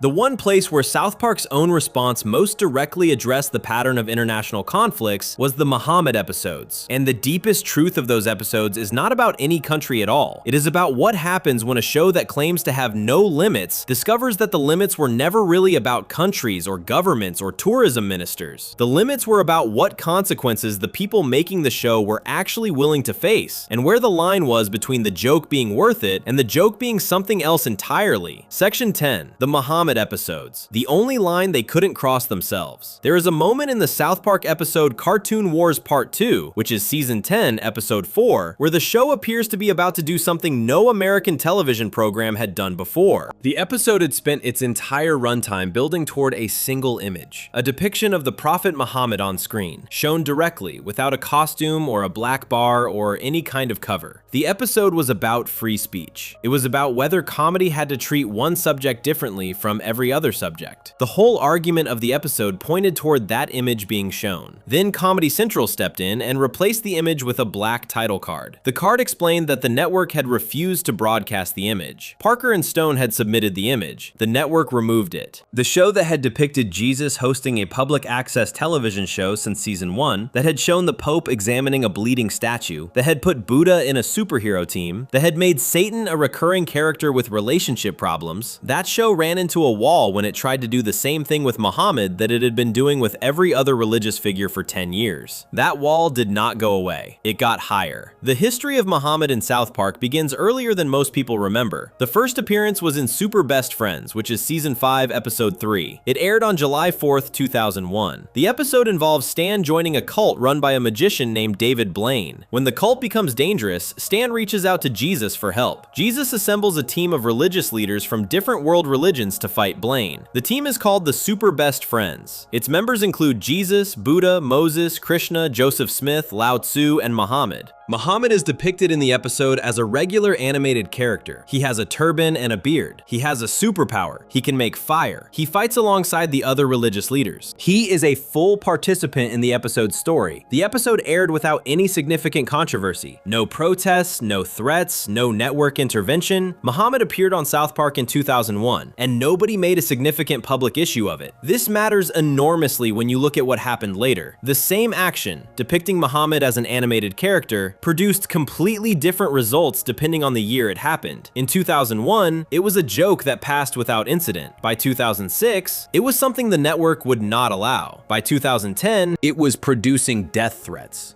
The world changed between 2001 and 2006 in ways that made the same image carry completely different weight. Parker and Stone did not change what they were doing. The context around what they were doing changed dramatically. Cartoon Wars Parts 1 and 2 aired in April 2006. The two-part episode was a direct response to a real-world controversy that had been in the news for months. A Danish newspaper had published cartoons depicting Muhammad, and the response across multiple countries had been enormous, and in some cases, violent. There were protests, riots, and deaths connected to the controversy over the Danish cartoons. The world was in the middle of a major argument about whether it was acceptable to draw a picture of the prophet. South Park built an entire two-part episode around this argument. The surface plot involved the animated show Family Guy planning to air an image of Muhammad in one of its episodes. Cartman, who hates Family Guy, tries to get the episode pulled.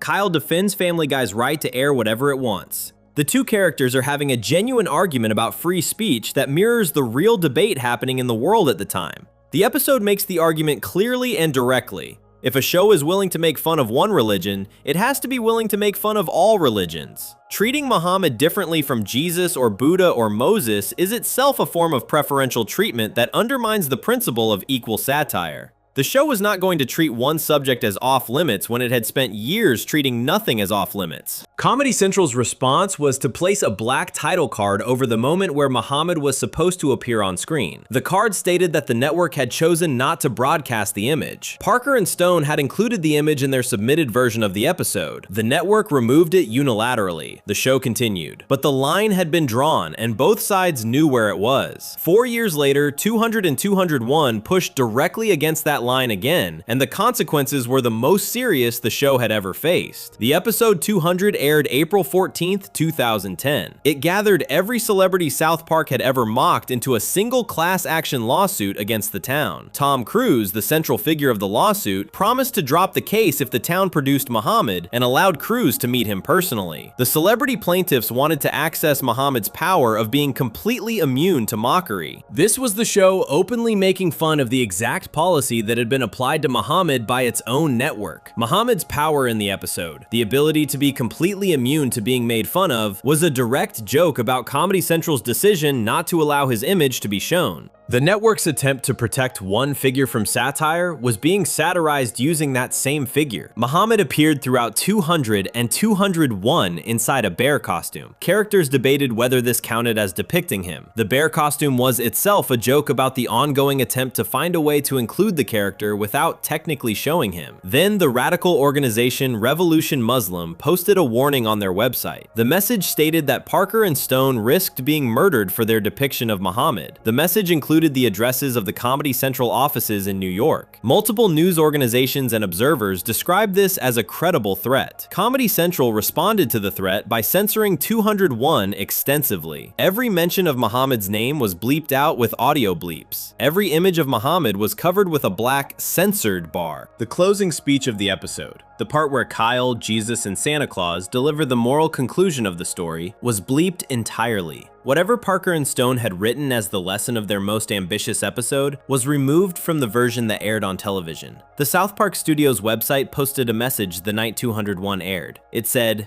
Comedy Central had inserted numerous additional bleeps throughout the episode after Parker and Stone submitted their final cut to the network. Parker and Stone released their own statement. In the 14 years we have been doing South Park, we have never done a show that we could not stand behind. We delivered our version of the show, and they made changes to it. The DVD commentary for 201 is almost entirely silent. Parker begins speaking at the start of the track, says a few sentences about the opening scene, and then a long audio bleep covers the rest of the commentary. When the bleep ends, Stone says, "Yeah, that is pretty much it." The content of Kyle's bleeped speech has never been officially released. The moral conclusion of the 200th and 201st episodes of South Park, the culmination of an argument the show had been building for years about equal treatment and free speech, was removed before it reached the audience and has never been shared. Parker and Stone have referenced the situation in interviews, but have never read out or published what Kyle was supposed to say. Both episodes were nominated for the Primetime Emmy Award for Outstanding Animated Program in 2010. The most censored, most controversial, most consequential episodes in the show's history were considered by the Emmy Committee to be among the best animated television of the year. They did not win. The fallout from 200 and 2001 extended backward through the show's history as well as forward. Super Best Friends, the 2001 episode that had depicted Muhammad without any controversy, was pulled from streaming platforms retroactively. The episode that had aired without incident 9 years earlier was now considered too sensitive to be available online. It was removed from the South Park Studios website, from streaming services, and from digital purchase options. It exists only on DVD. Cartoon Wars Parts 1 and 2 were also removed from streaming platforms, joining the list of unavailable episodes because they depicted or discussed Muhammad even in censored form. All 5 episodes connected to Muhammad in any significant way are permanently unavailable on every streaming platform as of today. They cannot be purchased digitally. They cannot be streamed. They exist on physical DVD releases only. The Simpsons addressed the situation in a chalkboard gag that aired shortly after the controversy. Bart Simpson wrote on the school chalkboard, "South Park, we would stand beside you if we were not so scared." What makes the Muhammad situation different from every other international conflict South Park has been involved in is the direction of the pressure. In every other case, the pressure came from outside. A government banning an episode, a minister making a statement, a network in another country pulling a broadcast.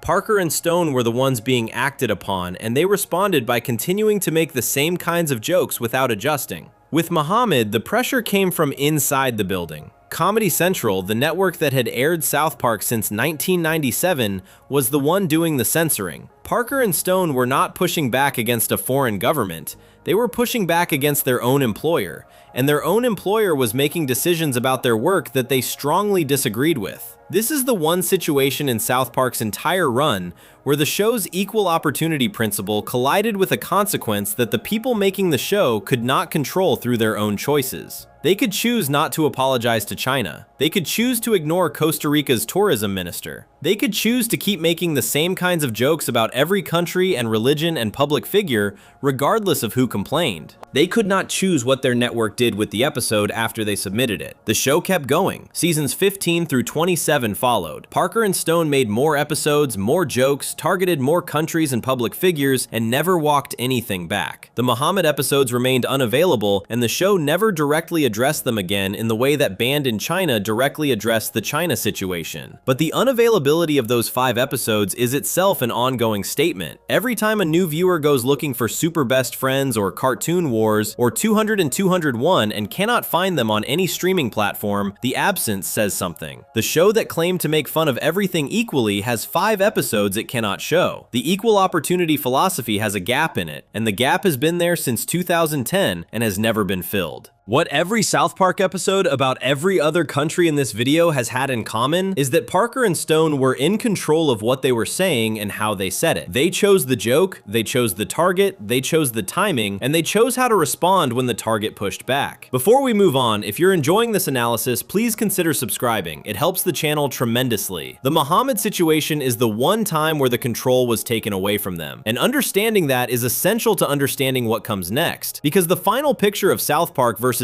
every country is not really about the countries at all. It is about what every international conflict, every ban, every government statement, every furious tourism minister, and every censored episode reveals about the country that made the show in the first place. Section 11. The broader international casualty list. There is a specific kind of pattern that only becomes visible when you step back far enough to see the whole thing at once. Up close, each country's conflict with South Park looks like its own separate incident. Costa Rica angry about a smell joke, China erasing a show from the internet, Sri Lanka banning everything over a cocaine scene, Mexico pulling an episode over a flag permit. Each one feels like a unique situation with its own specific cause. But when you line them all up next to each other, something emerges that none of the individual incidents fully shows on its own. The pattern is not about the jokes. The pattern is about what each country decided it could not tolerate, and what those decisions, taken together, reveal about the different ways governments and cultures draw the line between comedy and something they consider genuinely dangerous. South Park did not treat different countries differently. The show applied the same energy, the same approach, and the same complete lack of concern for consequences to every target it ever chose. The differences in how countries responded were entirely about the countries themselves, and those differences tell a story that is worth sitting with before the final section closes everything out. Australia's experience with South Park is a useful place to start because it shows how the same show can produce very different responses even within a single country, depending on which broadcaster is making the decision. The episode Bloody Mary is Season 9, Episode 14. It aired in the United States on December 7th, 2005. The plot involves Randy Marsh believing he is an alcoholic, attending Alcoholics Anonymous meetings,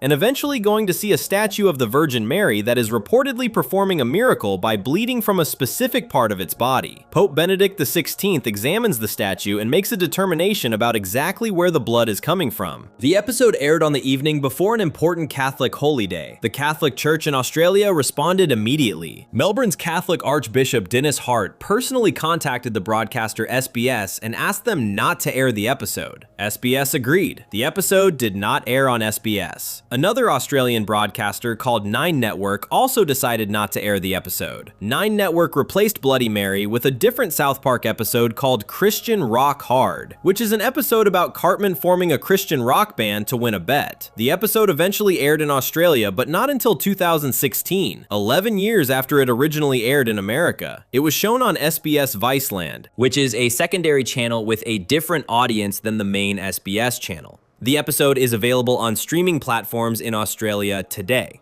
Australia did not ban the episode nationally. There was no government decision. Individual broadcasters made individual choices in response to pressure from religious groups. The result was the same as a ban in practical terms. Australian audiences could not see the episode on television for 11 years.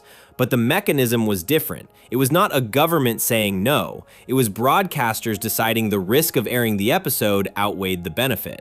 Italy's list of banned South Park episodes is longer than most people outside Italy would expect. The episodes banned in Italy at various points include Worldwide Recorder Concert from Season 3, which involves a storyline about finding the mythical brown noise, a sound frequency that supposedly causes anyone who hears it to lose control of their body. The episode also involves Mr. Garrison's difficult relationship with his father, which is handled in a way Italian authorities found problematic. The two-part episode Do the Handicapped Go to Hell and its follow-up, Probably, from Season 4, were banned in Italy for their treatment of the Catholic Church. Both episodes involve the boys becoming terrified about going to hell after a scary sermon, leading to various storylines about religion, confession, and what happens after death. The Catholic Church is depicted in ways that Italian regulators considered unacceptable. Christmas Snow from Season 23 was banned in Italy because it depicted Santa Claus and Jesus Christ using cocaine together. This placed it alongside the Buddha cocaine scene from 200 and 201 as another example of South Park's recurring interest in showing figures of religious or cultural importance engaging in drug use. The Italian ban on Christmas Snow was eventually lifted in January 2021. The bans in Italy were lifted at various points across different years. Worldwide Recorder Concert, Cartman Joins Nambla, Do the Handicapped Go to Hell, and Probably all had their bans lifted in May 2006. Christmas Snow came back in 2021. All of these episodes are now available on Italian streaming platforms. Russia's relationship with South Park has been defined by editing rather than banning. The country did not remove the show entirely. It removed specific pieces. The Russian television channel 2x2 cut the segment of Pinewood Derby that depicted Vladimir Putin as one of the world leaders who participated in the alien money cover-up. The channel had a history of receiving warnings from the Russian government for content the government found objectionable. 2 separate government warnings had been issued to the channel before the Pinewood Derby cut, one for promoting immorality and violence, and one for what the government described as overt promotion of homosexuality. A Russian streaming service handled the Tegrity Farms logo differently in season 23. The marijuana plant that appears on the logo was blurred out in the episode Let Them Eat Goo. A representative of the streaming service said the decision came from the copyright holder rather than from the platform itself. Russia's approach: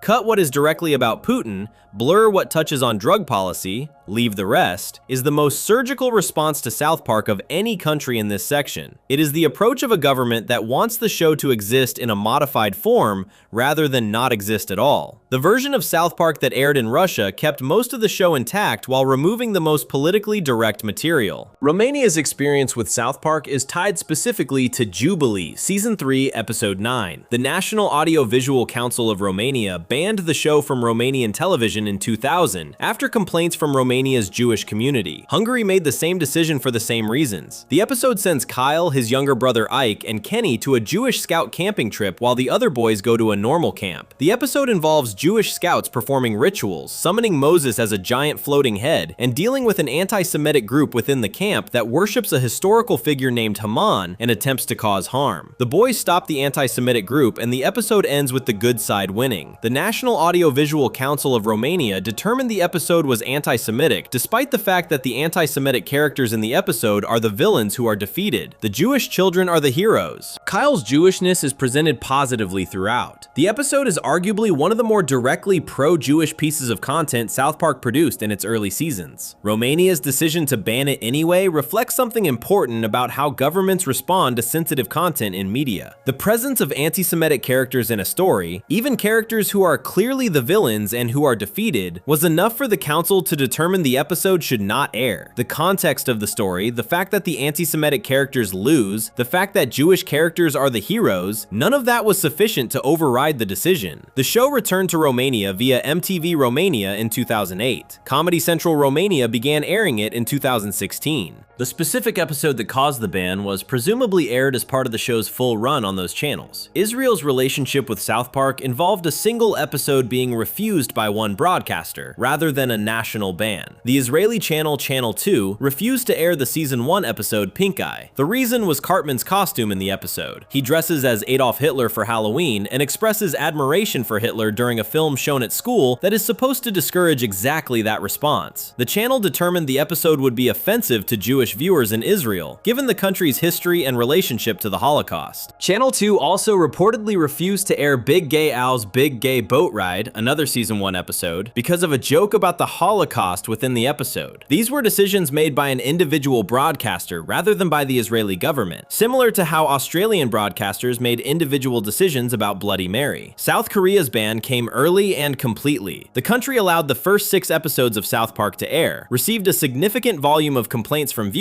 and then banned the show entirely. The ban has remained in place. South Korea did not engage in the specific episode-by-episode negotiation that most other countries went through. It watched 6 episodes, decided the answer was no, and that was the end of it. Kuwait's ban is similarly total and has been in place on an ongoing basis. The specific content that drove the ban is the show's jokes about Muslims, which exist across many episodes throughout the show's run, rather than being concentrated in a small number of specific incidents. Banning individual episodes would not meaningfully change the show's relationship to the content Kuwait found objectionable, so the whole show was banned instead. The difference between the countries that banned specific episodes and the countries that banned the whole show points towards something that becomes clearer the more examples you look at. Costa Rica, Mexico, Japan, and Australia all had problems with specific things South Park said or showed. Their responses were targeted. They wanted that specific content removed or not aired. They were not making a judgment about the show as a whole. They were objecting to particular moments. India, Kuwait, South Korea, and Sri Lanka responded to South Park differently. They looked at what the show was and decided they did not want it in their country regardless of which specific episode was on. Their bans were not about content. content, they were about character. This is a more fundamental disagreement with what South Park represents. You can negotiate about content, you can redub an episode, cut a scene, pull a specific broadcast, but you cannot negotiate with a country that has decided your show's basic worldview is incompatible with their values. There is no version of South Park that India or Kuwait or South Korea would have found acceptable, because the problem was not what South Park said. The problem was what South Park was. The list of countries that have banned, censored, pulled, or officially protested South Park is long enough to fill a significant portion of a world map, and yet the show has continued for over 27 years, through every ban and every protest and every death threat and every government statement and every episode pulled hours before broadcast. The countries responded. The show did not change. What that exchange reveals,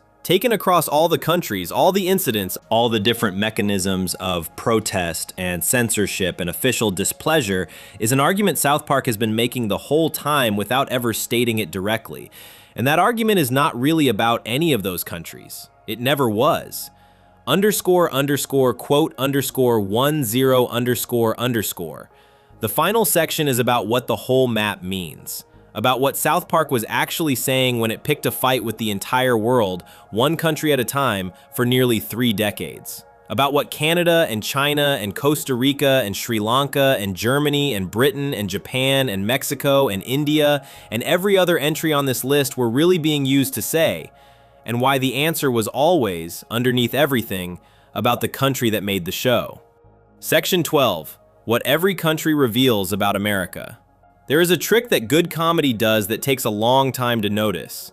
It points at something far away, a different country, a different person, a different group, and while your eyes are following the finger, the joke loops back around and lands on the person who is doing the pointing. South Park has been doing this trick for nearly 3 decades. Every country in this video, every ban, every furious government minister, every episode pulled hours before broadcast, every internet erasure, all of it was pointing somewhere. And the place it was pointing was never really the country being mocked. The place it was pointing was always America. Not in a simple way, not in the way of a show that hates its own country and wants to embarrass it. South Park has never been that kind of show. Parker and Stone are not making a case against America. They are making a case about America, about what it looks like from the inside, about the distance between what the country says it values and what it actually does, about the specific ways that the most powerful country on earth behaves when it thinks nobody is watching. Every foreign country that appeared in South Park was a mirror. The joke was always about the reflection. Start with Canada, because Canada is where the trick is most obvious once you see it. The Canadian characters in South Park are simple, flat, easy to mock. They have square heads and say sorry, and their entire cultural output is 2 guys farting at each other on television. The adults in South Park hate Terrence and Phillip. They think the show is worthless and dangerous and responsible for corrupting children. The adults in South Park are wrong about almost everything they believe across 27 years of episodes. That is not an accident. That is a consistent character choice Parker and Stone made from the very beginning.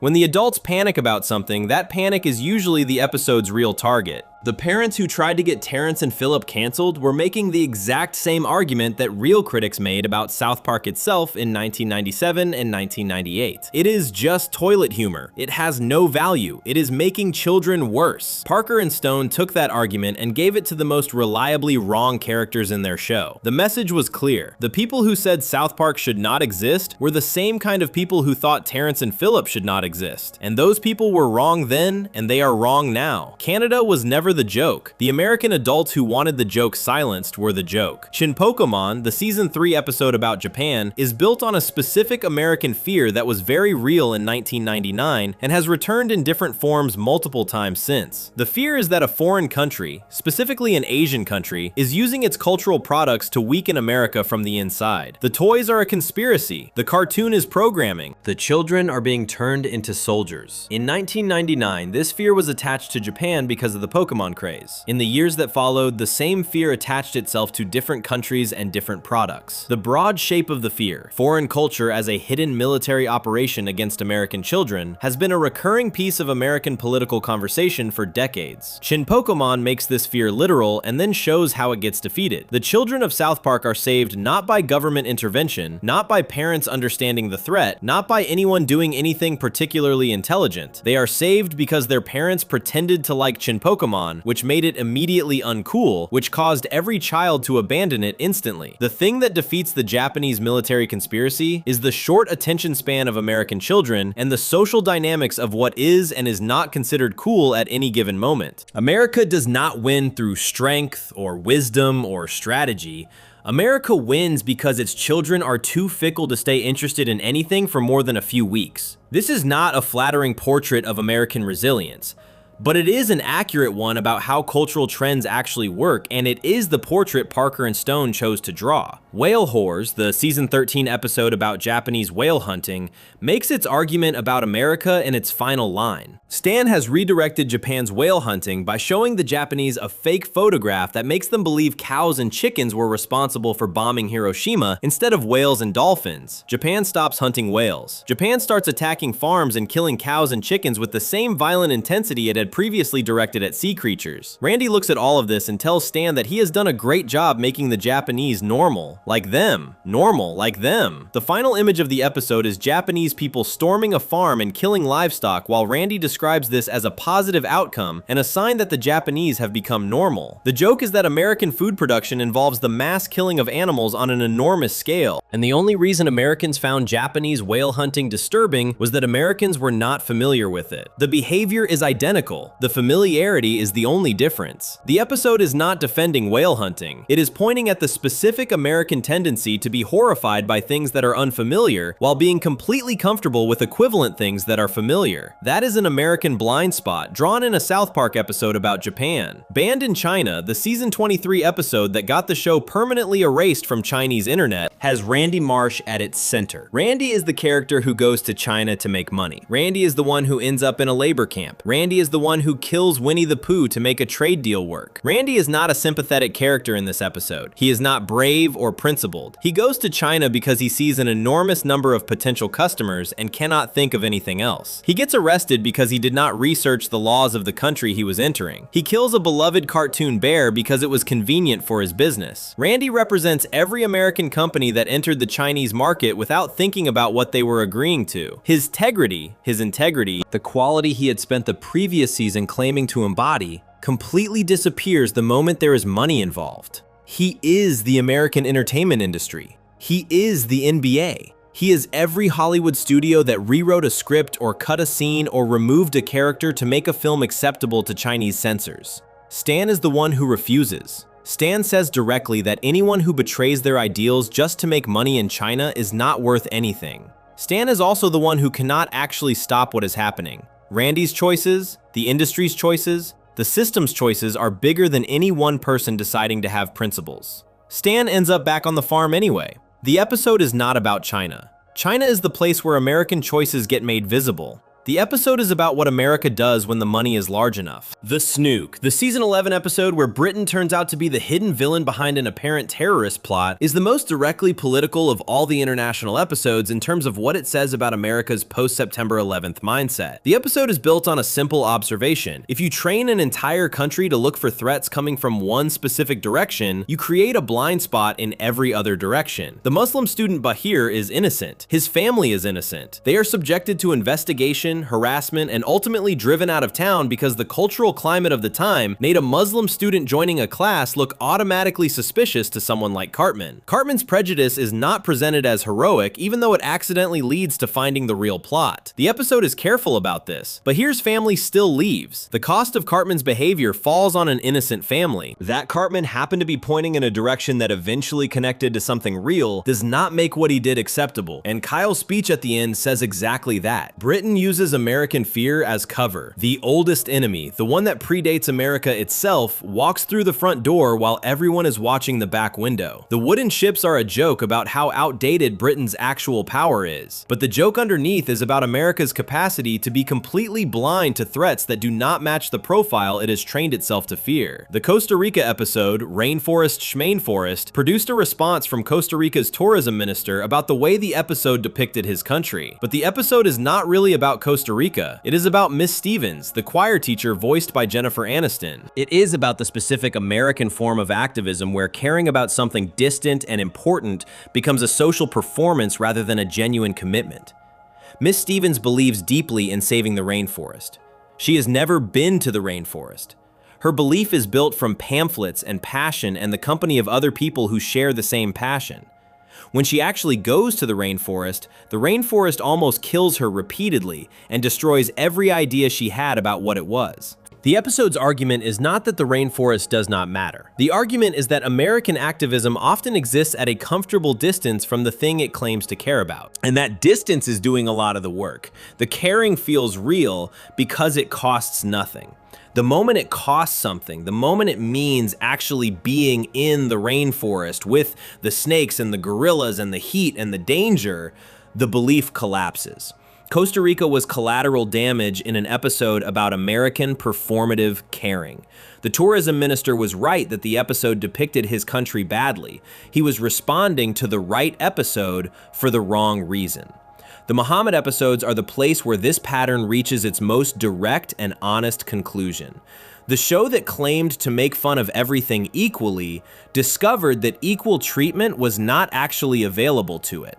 Not because Parker and Stone chose to draw a line, because their own network drew it for them. And the network drew the line not out of principle, the network drew the line out of fear. Comedy Central censored 201 because a radical organization posted a threat online.